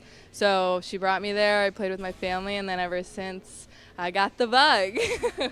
I love it. And obviously you've traveled the country playing. What do you think of the competition here in West Michigan, or in Michigan in general? It's good. I think it's definitely growing. There's probably tougher competition at the top in other states, but there's a lot of emerging pros here that I'm sure will have a big future in pickleball. Awesome. Well, thank you guys so much. You get to go pick up your check, and we'll head back to the booth to close it out. Thank you, Soph, and thank you to all the players, volunteers, refs, everybody who helped make this broadcast tonight. Tori, it was as we expected, right? Another exciting TPN. We haven't had a boring one yet, for sure. No, definitely not. But talent was great. Matches were super exciting, and it was a great one. I'm excited for the next one. Yeah, happy Lunar New Year to everybody. Chuk Nam Nam Mui. That's Tori's Vietnamese for you. I will grade that off the air. Thank you for tuning in. If you watched us tonight, tune in next week. Or no, not no, next no, week. the next week, right? 2 weeks from now. 2 weeks from now, it'll be women's. Women's, are you making an appearance in that? I will be. All right. So tune in to hear me talk about Tori's game in 2 weeks. Appreciate everybody. Come out in person, too, if you still haven't been here. Have a good night, everybody. Thanks for watching. Thanks for watching, everybody. Welcome to All In Pickleball Gym, the first dedicated indoor pickleball facility in Grand Rapids, featuring 5 full-sized indoor courts and 2 trainer courts that feature a professional outdoor pickleball surface. 16-foot full enclosed ball containment nets on every court will ensure that you will never have to yell "ball" again. Looking to level up your game? Join any one of our leagues, drill sessions, or training clinics scheduled throughout the week. Industry lighting, online booking, key code access, custom training courts, and players' lounge are just a few of the amazing things about All In Pickleball Gym. Come check out our facility in Byron Center, Michigan at 400 76th Street, Byron Center, or visit our website at allinpickleballgym.com.